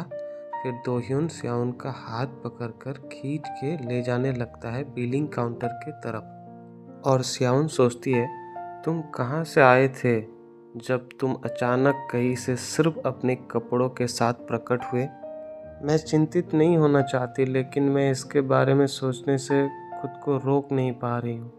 खासकर तब जब मुझे एहसास होता है कि तुमने सिर्फ सस्ते कपड़े चुने हैं, जैसे कि तुम्हें पता हो कि मेरा बजट कितना टाइट है। तभी बिलिंग काउंटर वाला बंदा बोलता है, आपके 1,70,000 वन हो गए। तभी सियावन सोचती है, यानी $170। क्या मैं कुछ ज़्यादा ही सोच रहा हूँ? मैं वैसे भी दोहियों को वो सब कुछ देना चाहती हूँ जो मैं कर सकती हूँ, और बिल्कुल एक्ट करना चाहती हूँ जैसे हमारे बीच कभी कुछ हुआ ही नहीं है, यानी हम लोग कभी अलग हुए ही नहीं थे। हम देखते हैं कि दोह्योन अपना सर सियावन के कंधे पे रखा हुआ होता है। तो सियावन पूछती है, क्या तुम थक गए हो? तो दोह्योन बोलता है, नहीं, बस तुम्हारे कंधे पे सर रखा हूँ। फिर सियावन सोचने लग जाती है और खुद से बोलती है कि मैं भी दूसरे कपल्स की तरह तुम्हारे साथ रहना चाहती हूँ, एक कपल की तरह, जैसे लोग एक दूसरे के बिना रह नहीं पाते। फिर हम देखते हैं कि दोनों एक दूसरे के कमर पर हाथ डाले फ्लावर शॉप के सामने फ्लावर्स को देख रहे होते हैं। तो दोह्योन पूछता है, तुम क्या सोच रहे हो सियावन से? फिर सियावन बोलता है, मैं सोच रही थी कि क्या खाना चाहिए तुम्हारे साथ में नेक्स्ट टाइम। ये सुनकर दोह्योन सियावन को पीछे से हक कर लेती है, जिससे सियावन ब्लश भी करने लग जाती है। तो दोह्योन सियावन से कहता है, वेल, मुझे लगता है मैं तुम्हारा एक बाइट लेना चाहूँगा। तो सियावन बोलती है, ए रुको, हम लोग बाहर है अभी। तभी दोह्योन स्माइल करते हुए बोलता है, मैं मजाक कर रहा था, इतना घबराओ मत, और हाँ, लेकिन इसे हल्के में मत लेना। और सियावन ध्यान से दोह्योन को देखता है और सोचता है, लेकिन जब मैं तुम्हारे उन हिस्सों को देखता हूँ जिन्हें मैं पहचान नहीं पाता, तो मैं हमारे बीच बढ़ती दूरी को महसूस किए बिना नहीं रह सकता। मैं जानना चाहता हूँ कि तुम्हारे साथ क्या हुआ, लेकिन मुझे यकीन है कि आपके पास पीछे हटने के अपने कारण होंगे। तभी हम देखते दोनों एक शानदार से जगह पर बैठे हुए होते हैं, और दोह्योन सियावन का हाथ पकड़कर पूछता है, क्या ये वाकई में ठीक होगा कि मैं तुम्हारे साथ रहूं? तो सियावन बोलती है, ऑफ कोर्स, कौन रहेगा अगर तुम नहीं रहोगे तो? दोह्योन शरारती अंदाज में बोलता है, थोड़ा पास आकर, कि अगर मैं तुम्हारे साथ कुछ कर डालूं तो? सियावन बोलती है, ये हम तो एडल्ट्स हैं ना अभी, और तुम दोह्योन हो। सीन शिफ्ट होता है और हम देखते हैं रात हो चुका होता है, जहाँ पर चांद और तारे सब जगमगा रहे होते हैं, और सियावन अपने कमरे में बैठी हुई खुद ही खुद बोल रही होती है, मैं समझता हूँ, क्योंकि मेरे भी कुछ सीक्रेट्स होते हैं और वो इतने आसान नहीं होते हैं बताना। सियावन बिस्तर से उतरकर टो पे चल के जा रही होती है ताकि वो दोह्योन के नज़रों से बच सके, और खुद से कह रही होती है, मुझे जैसे तैसे 10 बजे तक पब में पहुंचना होगा, है ना? तभी वो पीछे से देखता है कि दोह्योन उसे आवाज़ लगाते है, तुम कहाँ जा रही हो सियावन? तभी सियावन पूरा शॉक्ड हो जाता है और पसीना पसीना हो जाता है कि क्या बोले हो आप। तो सियावन बहाना देते हुए बोलती है, एक दोस्त मुझे देखना चाहता है, तो मैं कुछ सेकंड के लिए बाहर रहूँगी, तुम तब तक सो लो, क्योंकि मैं बाहर जा रही हूँ और तुम टायर्ड भी लग रहे हो। तभी दोह्योन शांति से पूछता है, तुम कब तक बाहर रहोगी? तो सियावन जवाब देता है, हाँ, कम से कम 2 घंटे तक, या फिर हो सकता है 1 घंटे तक। दोह्योन पूछता है, क्या वो तुम्हारे बहुत ही क्लोज फ्रेंड है? तो सियावन बोलता है, हाँ, वो काफ़ी दूर से आए हैं मेरे लिए, तो मैं उन्हें इग्नोर नहीं कर सकता। और मन ही मन सोच रही होती है, यार मुझे अच्छा तो नहीं लग रहा उससे झूठ बोलने में। तो दोह्योन पूरा कोल्ड लुक देते हुए बोलता है सियावन को, ओके, और सियावन बोलता है, ऑल राइट, घर को मेरे लिए देखना, ठीक है? बोल के सियावन दरवाज़ा मार के भागने लग जाती है। और फिर हम देखते दोह्योन ने अपना एक्सरे विजन एक्टिवेट कर लिया होता है। भाई इससे पता चलता है कि दोह्योन के पास अब पावर्स आ गया है, वो कोई ज़ीरो नहीं रहा, और वो अपने पावर्स को यूज़ करके वो देखता है कि बिस्तर के नीचे कुछ है। तो बिस्तर के नीचे से जैसे ही वो निकालता है, तो ये कुछ और नहीं भाई, ये गन होता है, जिसको वो बोल रहा होता है कि ये डेजर्ट ईगल। और फिर वो अपने एक्सरे विजन के मदद से पूरा रूम को जब स्कैन करता है तो उसे दिखता है कि एक नहीं बल्कि बहुत सारे गन्स पड़े हुए हैं। फिर हम देखते हैं कि श्याओन को कोई पूछ रहा होता है, 9 क्या तुम रेडी हो पार्टी के लिए? तो श्याओन बोलती है, मुझे आज काम थोड़ा जल्दी ख़त्म करना होगा, तो इसीलिए ये जो चपड़ चपड़ है इसको बंद करते हैं। सीन जब दोहिन की तरफ शिफ्ट होता है तो वो सारे गन को निकाल कर फ्लोर पे पटक रहा होता है और दोहिन खुद ही खुद बोल रहा होता है, टोटल में 7 गन, आखिर इतना डेंजरस क्या कर रहा है मेरा नूना सीक्रेट। सीन जब श्याओन की तरफ शिफ्ट होती है तो हम देखते हैं श्याओन गन पकड़कर बैठी हुई होती है और किसी तरफ पॉइंट कर रही होती है और श्याओन को देख के पूरा का पूरा बैडेस्ट मोमेंट याद आ रहा है और ऐसा लग रहा है कि श्याओन कोई अंडर कवर एजेंट है। फिर श्याओन जिससे बात कर रही होती है उसे बोलता है उसे जल्दी से बुलाओ और मन ही मन सोच रहा होता है मेरा बॉयफ्रेंड मेरे लिए वेट कर रहा है। ठीक है भाई लोग, चैप्टर 4 का एंड है, अब नेक्स्ट चैप्टर में मिलते हैं। एपिसोड 5 के शुरुआत में हम देखते हैं एक लड़का जो ग्रीन कलर का टी शर्ट पहना हुआ है, वो शॉक्ड होकर श्याओन से पूछता है, क्या एक बॉयफ्रेंड? लेकिन कैप्टन ने तो कहा था कि तुम सिंगल हो। फिर हम कैप्टन को देखते हैं जिसका नाम सियोजिन जी है। वो ऑफिस पे बैठा हुआ अपना घड़ी की तरफ देखते हुए मन ही मन सोचता है, लगता है उनका मिशन बहुत जल्द स्टार्ट होने वाला है। फिर हम देखते हैं श्याओन जवाब दे रही होती है, वेल ऐसा सुन के लगता है कि मिस्टर जी मेरे बारे में कुछ नहीं जानते and I have a man already. बोलने के बाद श्याओन गन को उठा लेती है और अपने कंधे पे रख के एम करने लगती है, और हाँ सुनो, वही मेरा पहला प्यार है और मेरा फियांसे भी। तो लड़का बोलता है, वो नूना तुम सीरियस हो क्या? क्या तुम्हें नहीं दिखता तुम्हारे बगल में एक परफेक्ट लड़का था जो टॉल, नाइस, सक्सेसफुल और हैंडसम भी था, और तो और कुछ क्यूट स्पार्की टाइप और हॉट और मस्कुलर टाइप भी था।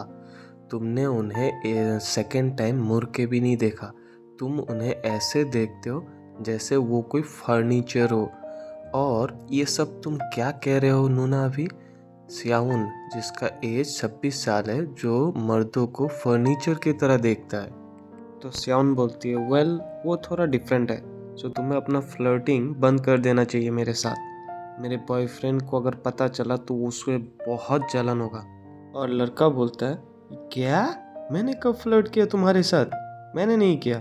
फिर जब वो बंदा अपना सीसीटीवी फुटेज देख रहा होता है तो उसे दिखता है उनका टारगेट आ चुका है, और हमें बताया जाता है कि वो लड़का बोलता है श्याओन को, कुछ कारण से गवर्नमेंट के पास इन लोगों ने प्रोटेक्शन मांगा है, इसके पास फैक्टर गार्ड्स भी है जैसे यस्टरडे था, सो केयरफुल रहना। श्याओन पूरा डिटर्मिनेशन के साथ गन को लोड करके बोलती है, मैं रेडी हूँ, और नैरेट करती है, हम उन वेक्टर्स का शिकार करते हैं जो अंदर तक सड़े हुए हैं, जिनको कैसिस भी बोला जाता है। हम लोग एक सीक्रेट ऑर्गेनाइजेशन से जो कुछ वेक्टर्स और जीरोस को मिलके बने हैं ताकि फाइट कर सके एक बेहतर दुनिया के लिए। लड़का बोलता है, ऑल राइट श्याओन, जब तक हम वेट कर रहे हैं मैं चीज़ों को दोबारा दोहरा देता हूँ। तो वहाँ पर 3 वेक्टर्स है एलिवेटर में, 2 गार्ड है और एक हमारा टारगेट है। वो लोग जब निकलेंगे तुम्हें पता चलेगा जो हमारा टारगेट है वो नशे में धुत है, लेकिन वो अपने आँखों से सब कुछ देख सकता है, सो उसे एक शॉट में मार देना। फिर लड़का कीबोर्ड में कुछ टाइप करके थोड़ा और इन्फॉर्मेशन निकालता है, तो हमें पता चलता है जो टारगेट है उसका नाम है चैंग सियो, जो कि एक नेचुरल है और वो अपने आँखों से सब देख सकता है।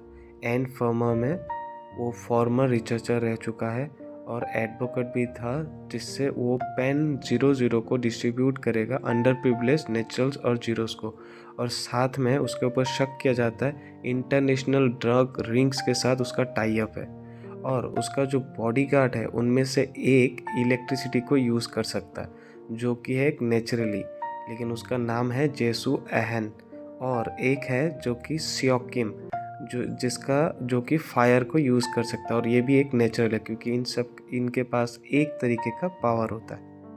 तभी श्याओन लड़के को रोक देता है और पूछता है, क्या तुमने कहा कि वो फायर यूज़ करता है? तो लड़का थोड़ा कंफ्यूज होकर बोलता है, या क्या मैंने तुम्हें पहले बताया नहीं उसके बारे में कि ये कोई प्रॉब्लम है? तो स्याउन बोलता है नहीं। तभी स्याउन को उसका पास्ट याद आता है कि कैसे आग ने उसका सब कुछ जला डाला, उसका माँ, दोह्योन, और जब से वो इंसिडेंट हुआ है उसे हमेशा ही बुरा फीलिंग आता है जब भी वो किसी ऐसे वेक्टर से मिलता है जिसके पास फायर एबिलिटी हो। उसे हमेशा ऐसा लगता है जैसे कि कुछ गलत हो जाएगा अभी। तभी लड़का बोलता है, वो दोनों गार्ड्स ऑफेंसिव टाइप्स के हैं, सो तुम्हें उनसे थोड़ा डिस्टेंस मेंटेन करना चाहिए। और हाँ, तुम्हारे पास इनफ टाइम रहेगा टारगेट को शूट करने के लिए, तो शूट करो और निकल जाना है, ठीक है? तो स्याउन लड़के को चुप रहने बोलता है और सोचता है वो लोग 10th फ्लोर में तो आ चुके हैं और उन्होंने लाइट्स भी ऑन कर दिया और कर्टेन्स भी खोल दिया, तो मुझे बस शूट करना है कर्टेन्स बंद करने से पहले।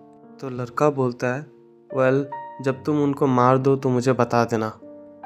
किसी रीज़न के वजह से रिसेंटली गवर्नमेंट की तरफ से उसे बहुत प्रोटेक्शन मिला है। तभी स्याउन बुदबुदाते हुए बोलती है, रुको, वो लोग कर्टेन्स को बंद नहीं कर रहे, हालांकि वो लोग है उसे प्रोटेक्ट करने के लिए।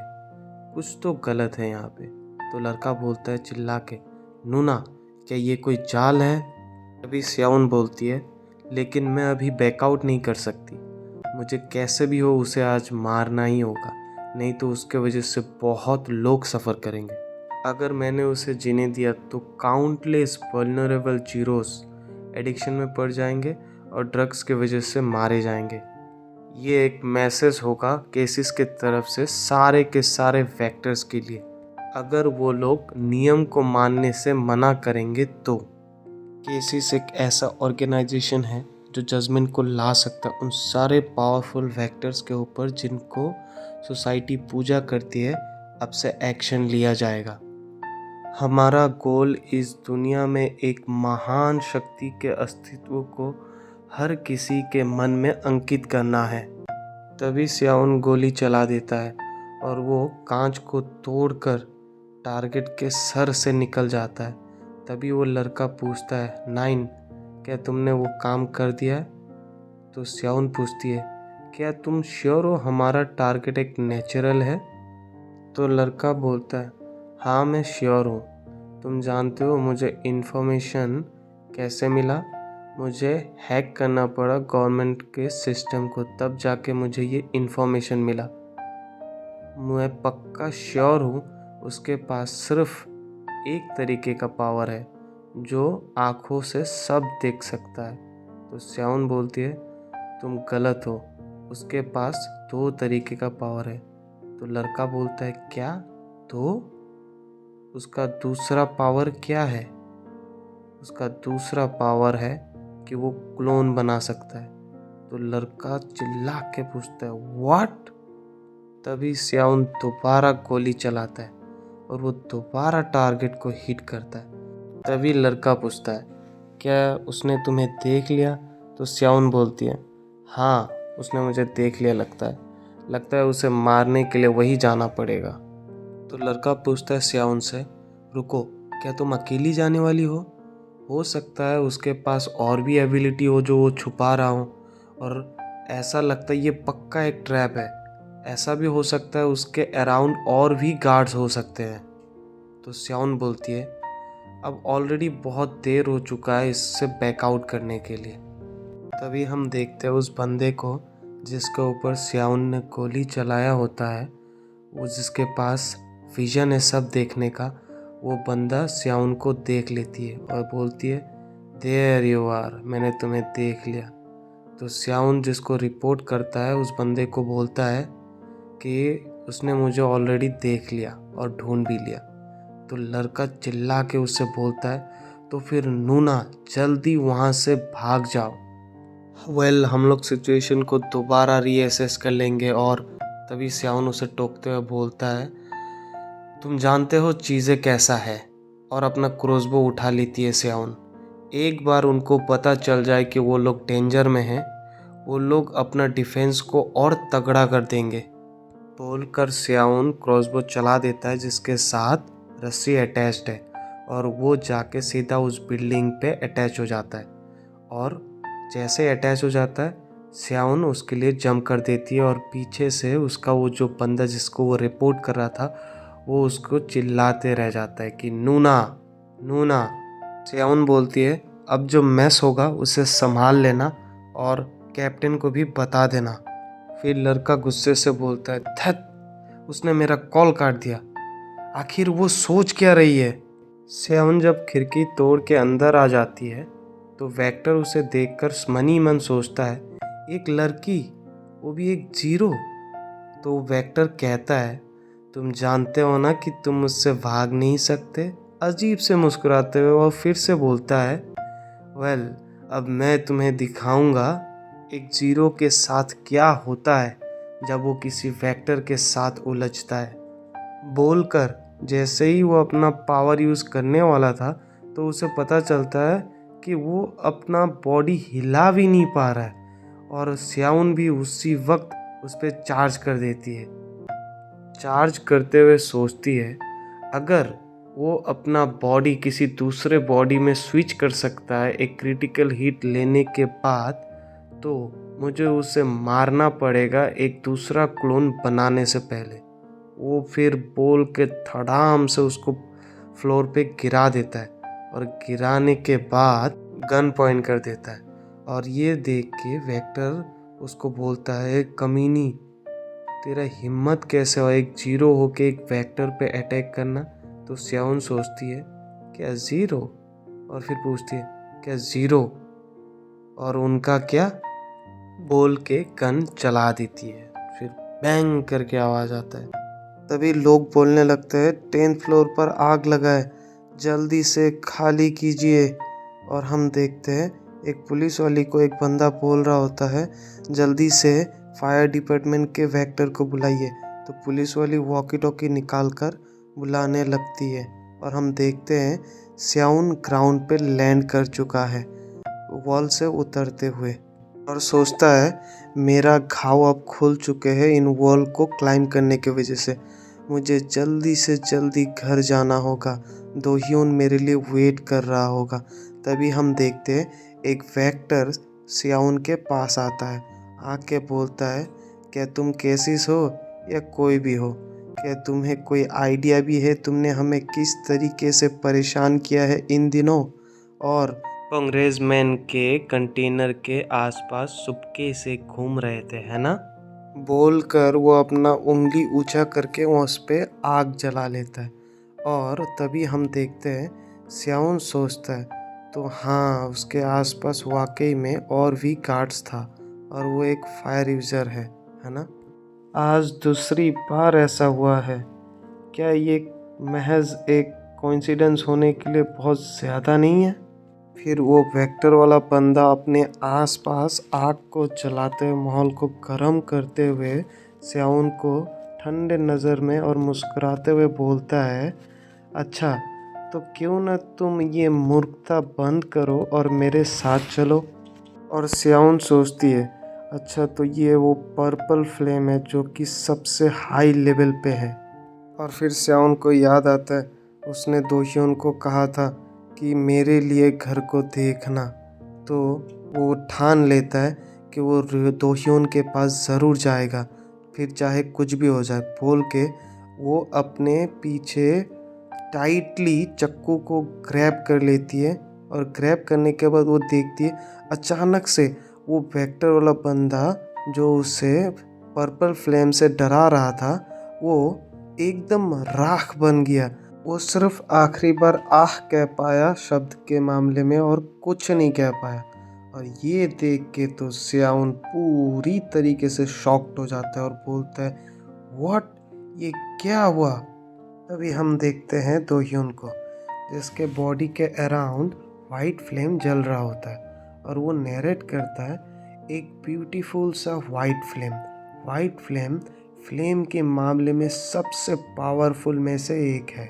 और फिर वो मुस्कुराते हुए स्याउन को बोलती है तुम अब तक घर नहीं आए इसलिए मैं तुम्हें पिकअप करने आया हूँ। तो हम स्याउन को देखते हैं जो जिसका हालत बहुत ख़राब है और पसीना पसीना हो रखा है और उस दोह्योन को देखकर कहीं ना कहीं शॉक्ड भी थी। और फिर वो बोलती है दोह्योन तुम यहाँ क्या कर रहे हो?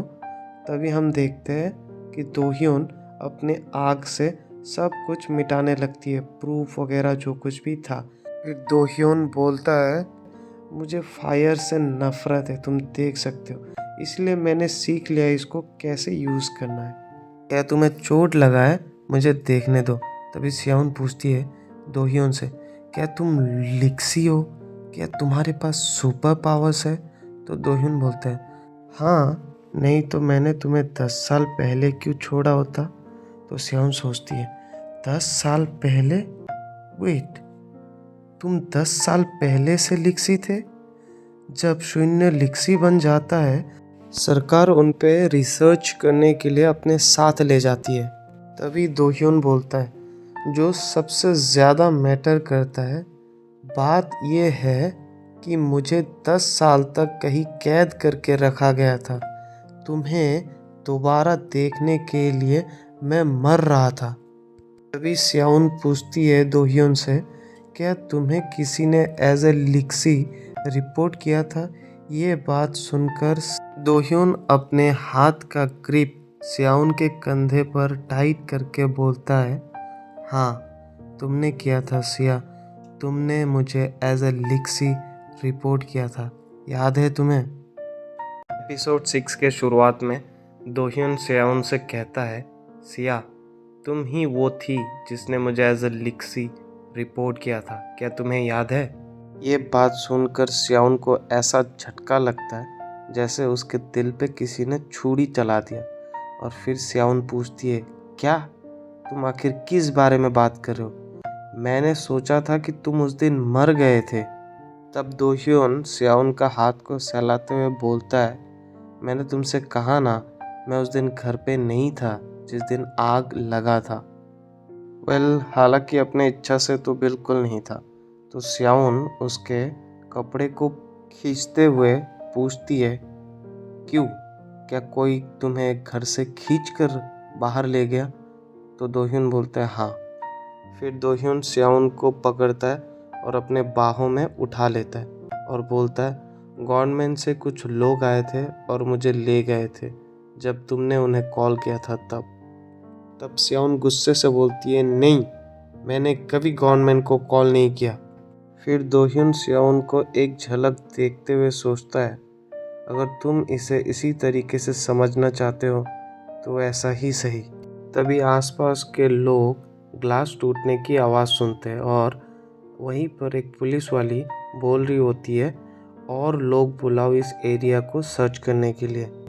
तभी सियाउन गुस्से के मारे कहती है, दोह्योन, ये पहेलियों की तरह बात करना बंद करो और मुझे साफ साफ कहो, आखिर मैंने किया क्या है?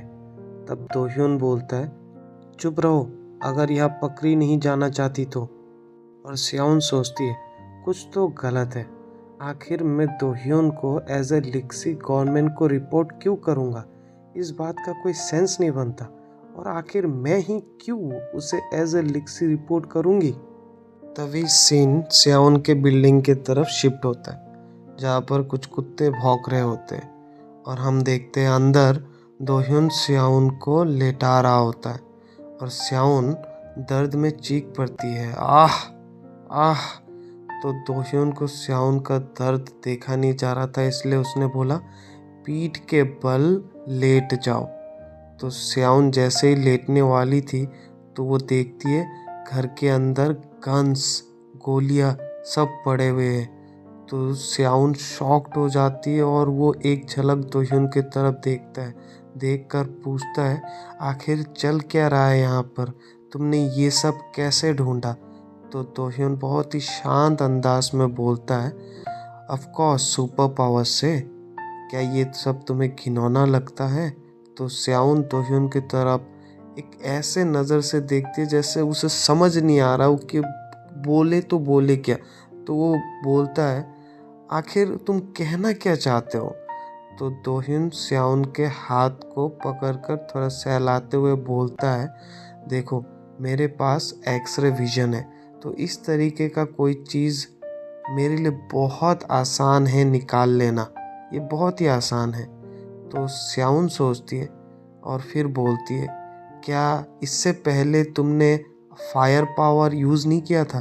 तो इसका मतलब क्या तुम्हारे पास 2 तरीके का सुपर पावर्स है?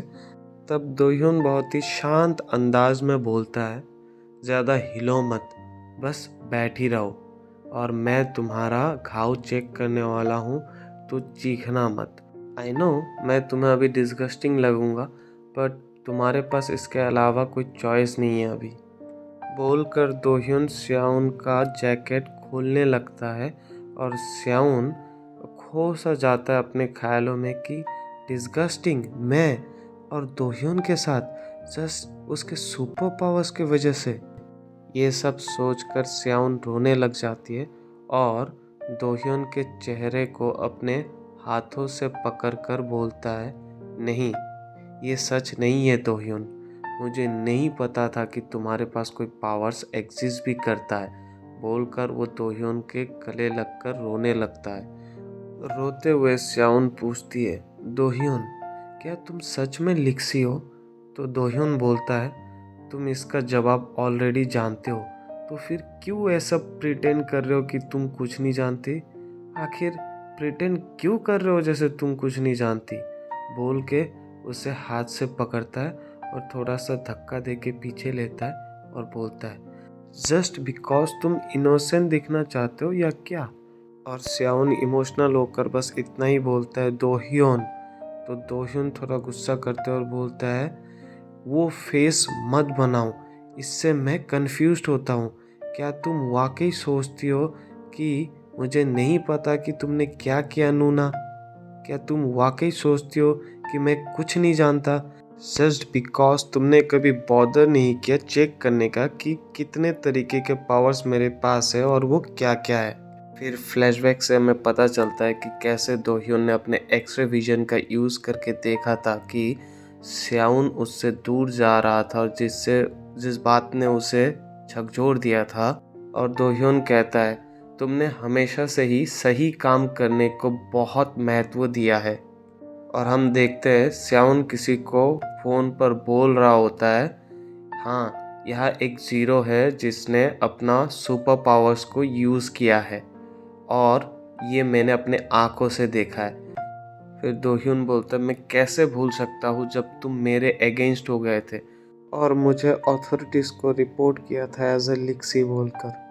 नूना तुम ही वो थे जिसने मुझे रिपोर्ट किया था, तो तुम अभी इतना ज़्यादा डेस्परेट क्यों लग रही हो? मैं तुमसे प्यार करता हूँ, भले ही तुम दिखावा ना करो, भले ही तुम मेरी इन पावर्स के लिए मुझसे नफ़रत करो, मैं अभी भी तुमसे प्यार करता हूँ। भले ही तुम डेविल हो जो अंत तक मेरा सोल ले जाएगा, तब भी मैं तुमसे ही प्यार करूँगा। ये सब सुनकर स्याउन बेहोश होने लगती है और सोचती है, क्यों? आखिर मैं ऐसा क्यों करूँगी?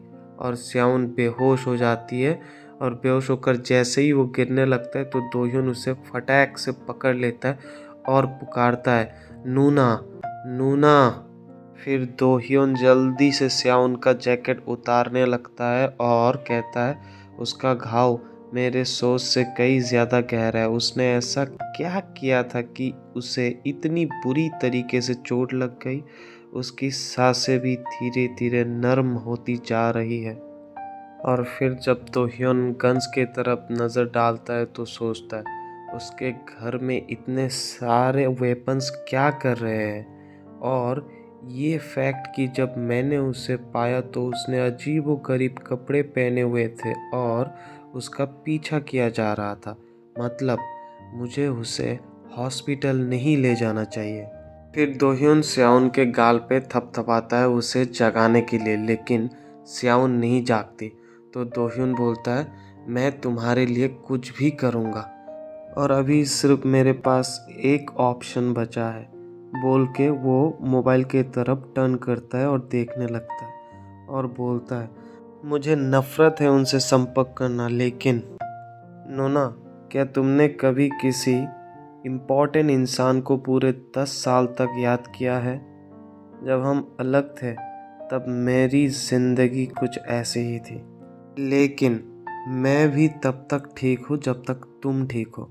बोलकर वो फ़ोन उठा लेता है और उसमें कोई नंबर डायल करने लगता है। फिर फ्लैशबैक में हम देखते हैं दोह्यून कितना स्याउन को याद करता था, जहाँ पर वो बोलता है कि तुम्हें शायद अंदाज़ा भी नहीं होगा कि मैंने तुम्हें कितना याद किया है और मैंने सिर्फ तुम्हारे बारे में ही कितना सोचा है।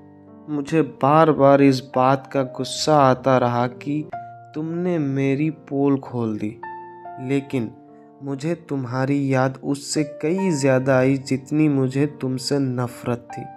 मुझे तुमसे इतना प्यार है। हम देखते हैं दोह्यून एक आर्टिकल पढ़ रहा है जहाँ पर लिखा है रूम नंबर 501 स्याउन एज 16 0 जलने के घावों का इलाज करने के बाद हॉस्पिटल से छुट्टी मिल गई। फिलहाल अपनी एक चाची के साथ रह रही है। दोह्यून सोचता है तो वो जिंदा है बोल के पेपर को ऐसे पकड़ता है कि पेपर पूरा मुड़ जाता है और फिर बोलता है मैंने हर चीज़ सहा सिर्फ तुम्हें दोबारा देखने के लिए। फिर हम देखते हैं कि फ़ोन का रिंग बज रहा होता है तो दोह्यून फ़ोन उठा के बोलता है यस, यहाँ पर कुछ है जिसके लिए मुझे तुमसे तुम्हारा मदद चाहिए।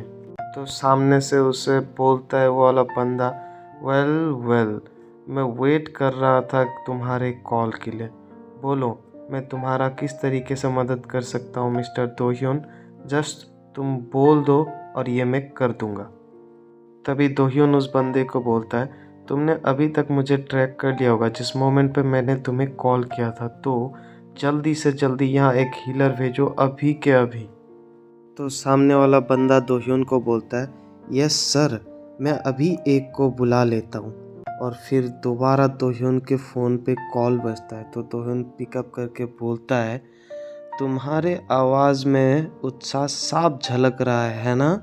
खैर मुझे लगता है कि यही उम्मीद थी क्योंकि मैंने खुद ही अपना लोकेशन का खुलासा किया था। और सोचता है दोह्यून वो शायद फिर से मुझे उस नर्क में घसीटना चाहेगा, पर फिर भी। तब दोह्यून को स्याउन का मेमोरीज याद आता है जब स्याउन उसे मुस्कुराते हुए पुकारते हुए बोलता था दोह्यून हमें कल क्या खाना चाहिए। तो दोह्यून को ये सब याद आकर दोह्यून बहुत इमोशनल हो जाता है और बोलता है बेहोश स्याउन से मैं तुम्हें लूज़ नहीं कर सकता ऐसे ही एक दिन, लेकिन तुम्हें पता है ना कि अगर तुम इस तरीके से चोट खाओगे तो क्या तुम चाहते हो कि मैं मर जाऊं या ऐसा कुछ। और तुम्हें ये बात पता होना चाहिए कि अगर तुम मर जाओगी तो मैं भी मर जाऊंगा। एपिसोड 7 के शुरुआत में हम देखते हैं एक हीलर हील कर रहा होता है स्याउन को और दोह्यून दरवाजे से टिक कर खड़ा हुआ देख रहा होता है और साथ में हीलर खुद से सवाल कर रहा होता है क्या उसने मुझे इतने दूर से बुलाया एक जीरो को ट्रीट करने के लिए। और दोह्यून सोच रहा होता है अगर मैं अभी भी जीरो होता तो प्रोबेबली बाहर होता और किसी हॉस्पिटल के तलाश में होता जो भर्ती कर ले मुझे। और दोह्यून स्याउन के बारे में सोचते हुए बोलता है मुझे हर गुजरते पल के साथ ऐसा लग रहा है जैसे तुम मुझसे दूर होती जा रही हो। तभी हीलर दोह्यून की तरफ देखते हुए बोलता है मैंने इन्हें ठीक कर दिया है सर, हालांकि इनका बहुत सारा खून बह चुका है और कुछ फ्रैक्चर भी है। लेकिन तभी दोह्यून उसे पुश करके उसके पीछे हटा देता है और दौड़कर स्याउन के पास चला जाता है। जाके हीलर से पूछता है अगर तुमने इसे ठीक कर ही दिया है तो ये अभी तक जागी क्यों नहीं। तो हीलर जवाब देता है ये बस अभी सोई हुई है, बहुत जल्द ये जाग जाएगी। अगर आप चाहते हो तो मैं इसे फोर्सफुली जगा सकता हूँ। तभी दोह्यून उसे डेविल लुक देते हुए बोलता है गेट लॉस्ट, और वो लड़का डरते हुए बोलता है यस सर। और तभी दोह्यून स्याउन का सांसें चेक करता है तो पता चलता है कि स्याउन नॉर्मली सांस ले रहा है और उसका फेस भी अभी इतना ज़्यादा पीला नहीं रहा। तभी दोह्यून मनी मन सोचता है मैंने काफ़ी हेजिटेट तो किया उनसे रीच आउट करने से पहले, लेकिन तुम्हें इस तरीके से देखकर ऐसा लगता है कि क्या होता अगर मैं उनको रीच आउट नहीं करता, तो शायद अभी तुम्हारा लाइफ डेंजर में होता और मैं कुछ नहीं कर पाता। तभी हम देखते हैं एक बंदा आहिस्ता आहिस्ता आगे आता है और बोलता है दोह्योन से, क्या ये ख़त्म हो गया? मैं माफ़ी चाहूँगा डिलेड इंट्रोडक्शन के लिए। मेरा नाम ग्योनो जैंग है और अभी से मैं आपको असिस्ट करूँगा, बोल के वो बाउ डाउन करता है। और बाउ डाउन करने के बाद वो बोलता है कि डायरेक्टर ने मुझसे रिक्वेस्ट किया है मैं आपको वापस ले चलूँ जब यहाँ सब कुछ ख़त्म हो जाए। और तभी दोह्योन उस बंदे को रिप्लाई करता है, मैं यहाँ तब तक रुकूंगा जब तक ये जाग नहीं जाती। और ये सुनकर वो बंदा थोड़ा देर के लिए ब्लैंक हो जाता है और फिर वो उस हीलर को बोलता है उसे इनके लिए जगाऊं। और वो हीलर बोलता है ओके। लेकिन तभी दोह्योन थोड़ा गुस्सा होकर अपना ऑरा रिलीज करने लगता है और बोलता है, अपने हाथ इससे दूर रखो। अगर तुम लोग नहीं चाहते कि तुम लोग उन्हें खो दो आज रात तो।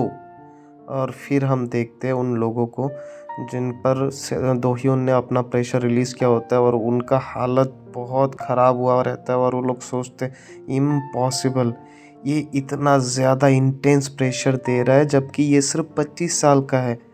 मैं सोच रहा हूँ कि मैं अब समझ पाया हूँ कि डायरेक्टर इसे इतना ज़्यादा क्यों चाहते हैं। तभी ग्योनो जैंग दोह्योन से पूछता है, क्या मैं जान सकता हूँ सर कि इस औरत के साथ आपका रिलेशनशिप आखिर है क्या? जहाँ तक मैंने हमारे डेटा में देखा है ये बस एक लड़की है जो 10 साल पहले आपके पड़ोस में रहती थी, है ना सर?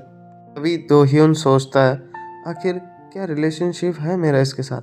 ये वो है जिससे मैं डेस्परेटली देखना चाहता हूँ, जिसके बिना मैं जी ही नहीं सकता। कोई ऐसा जिससे मैं प्यार करता हूँ, लेकिन मैं इन लोगों को इस बात का पता नहीं लगने दे सकता। और तभी दोह्योन बोलता है, हाँ ये बस मेरा नेबर थी, लेकिन अब इसके पास एक बॉयफ्रेंड भी है। तो कोई भी ऐसा वैसा कोई आइडिया मत लगाओ, ये वो नहीं है जो तुम लोग सोच रहे हो कि ये मेरे लिए है। तभी ग्योनो जैंग स्याओन के हाथ में अंगूठी देख लेता है और बोलता है, आई सी। और कुछ समय के लिए मुझे लगा कि ये आपका गर्लफ्रेंड है। अगर ये आपका वाकई में गर्लफ्रेंड होता तो चीज़ें शायद थोड़ा बहुत कॉम्प्लिकेटेड हो सकता था, टू बी ऑनेस्ट। और तभी दोह्योन भी सोचता है, ऑफ कोर्स क्यों नहीं, अगर इन्हें पता चलता कि ये मेरे लिए कितना प्रीशियस है ये बिना हेजिटेशन का इसे ले जाती, हालांकि ये एक जीरो है।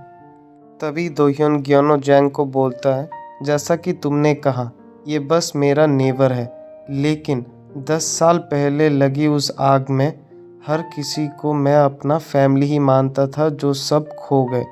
लेकिन प्रैक्टिकली देखा जाए तो ये आखिरी वो फैमिली है जो मेरे लिए बचा है, बस इतना ही।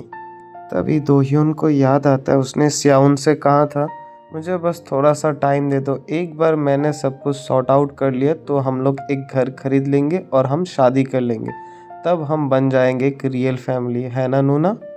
तभी ग्योनो जैंग दोह्योन से पूछता है, तो फिर आप कैसे एक्सप्लेन करेंगे इनके इतने सारे इंजरीज का सर? तो दोह्योन जवाब देता है, किसको पता, मेरे पास इस बात का कोई सिंगल क्लू भी नहीं है जो भी अभी तुम कह रहे हो। तभी ग्योनो जैंग बोलता है, तो फिर इसका मतलब कि हम सभी क्लूलेस रहेंगे? तभी दोह्योन उनको देख रहा होता है और मनी मन बोलता है, मैंने खुद इसके कपड़े बदले हैं और हर वो एविडेंस या उसका गन सब कुछ डिस्ट्रॉय कर दिया या मिटा दिया जो कुछ भी इसके पास था, लेकिन मुझे बहुत सावधानी से आगे बढ़ना होगा, आखिर इसकी इंजरीज वाकई में बहुत ज़्यादा सस्पिशियस है। तभी एक न्यूज़ चैनल में एक पुलिस ऑफिसर प्रेस कॉन्फ्रेंस में बोल रहा होता है कि हम लोग इस बात का शपथ लेते हैं कि हम लोग एक डेडिकेटेड टीम बनाएंगे जो वेक्टर के अगेंस्ट वायलेंट क्राइम्स को इन्वेस्टिगेट करेंगे और अपना बेस्ट देंगे सस्पेक्ट को ढूंढने में। लेकिन यहाँ हर जगह ऑलरेडी कॉप्स होते हैं जो सर्च कर रहे हैं एक मामूली जीरो का। फिर सीन दोह्योन की तरफ शिफ्ट होता है जहाँ दोह्योन ग्योनो जैंग और बाकी बंदों से बोल रहा होता है, एनीवे अभी बाहर निकल जाओ क्योंकि तुम लोग बहुत ज़्यादा स्पेस खा रहे हो इस रूम का। तो ग्योनो जैंग बोलता है, मुझे डर है ये पॉसिबल नहीं होगा।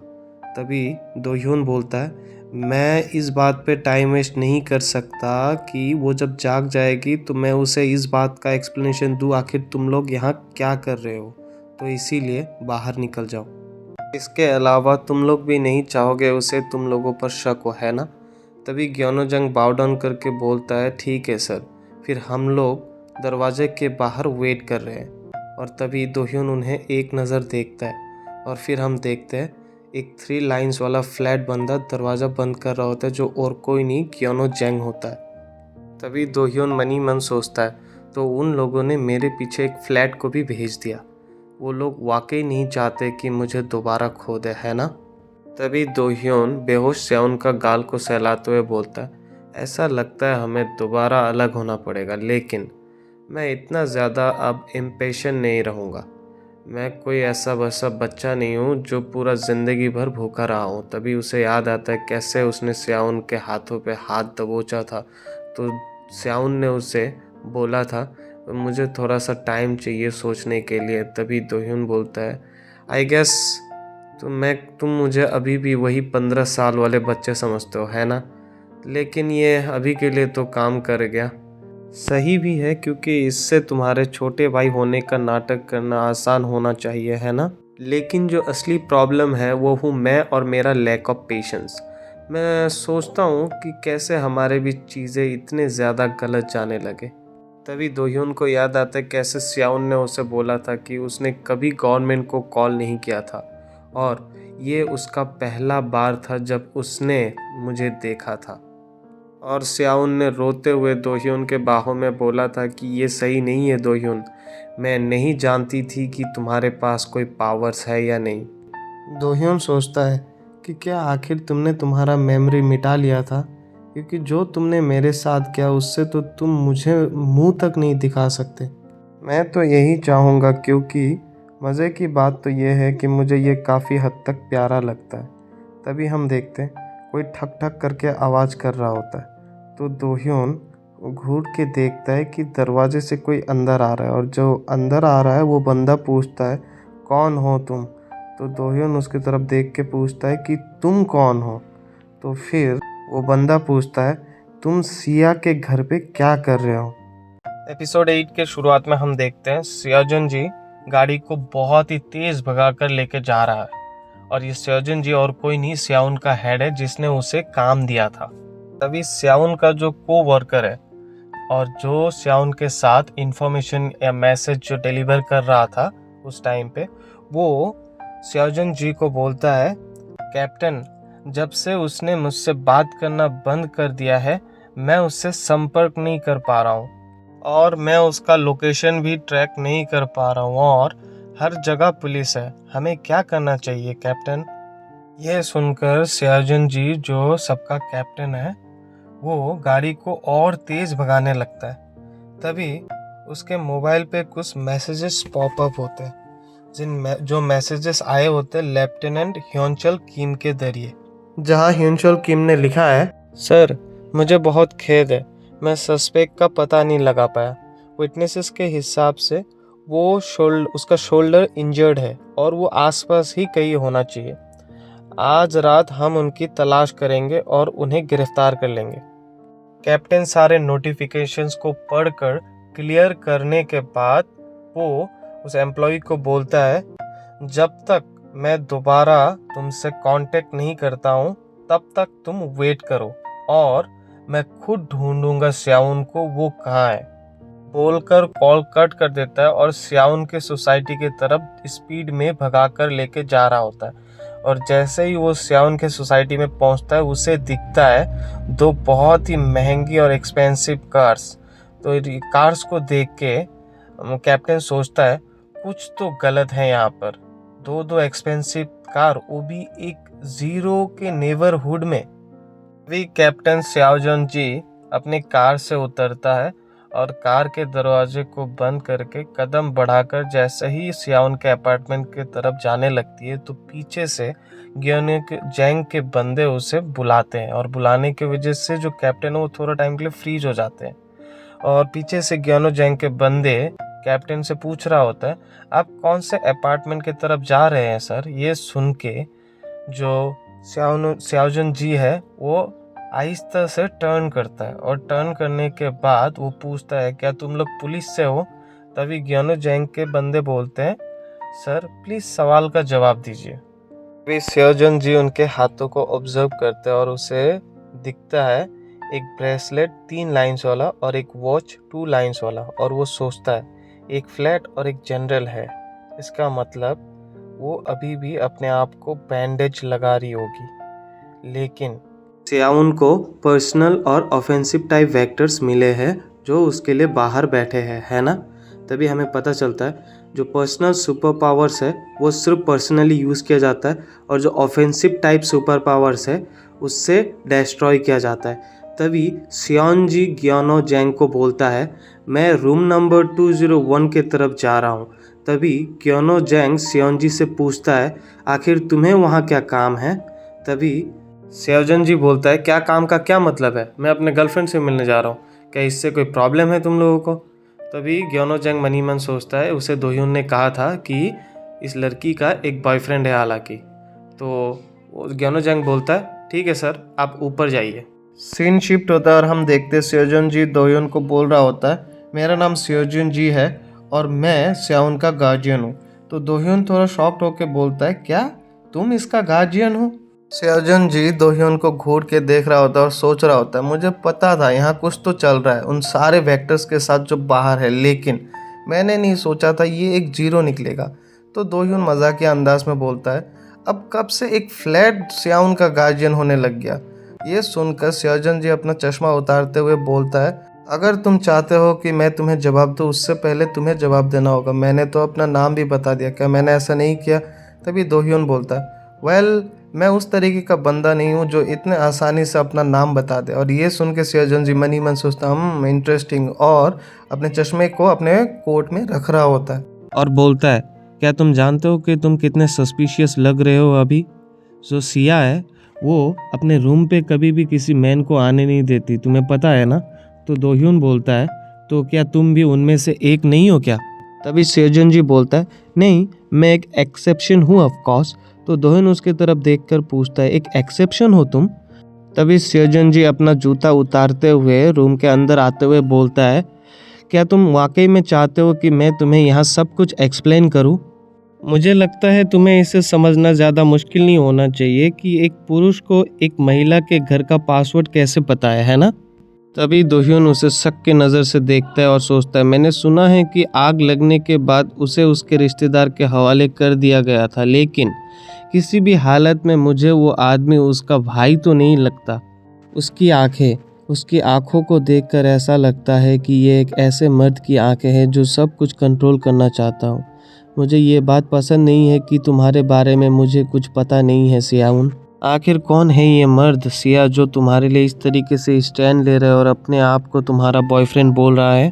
तभी सियाओजिन दोह्योन से पूछता है कि जो कपड़े तुमने पहने हैं देखकर तो ऐसा लगता है तुम ही वो बंदे हो जिसने सियाउन को घर लेके आया है ना। तभी दोह्योन सोचता है मुझे नहीं लगा था कि कोई और इस तरह सामने आएगा।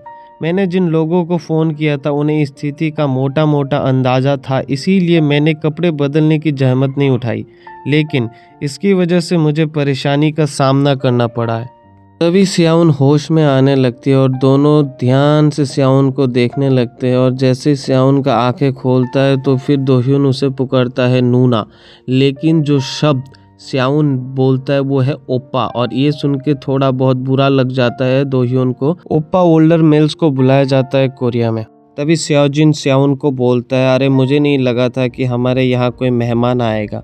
और ये सुन के सियाउन झटक से उठती है, उठने के बाद बोलती है तो आपने देख लिया। और फिर दोह्योन साइड से थोड़ा गहरे वॉइस में बोलता है तुम जाग गए है ना। और ये सुनकर सियाउन जब दोह्योन को देखता है तो दोह्योन उसका हाथ पकड़ लेता है और बोलता है नूना, और बोल के वो अपने करीब लाके पूछता है क्या तुमने फिर से मुझसे झूठ बोला। तो सियाउन थोड़ा हैरान हो जाती है और पूछती है क्या मैंने। तभी दोह्योन इंटरप्ट करते हुए पूछते हैं क्या तुमने ये नहीं कहा था कि तुम सिंगल हो। तो फिर बताओ मुझे ये बंदा है कौन, बताओ।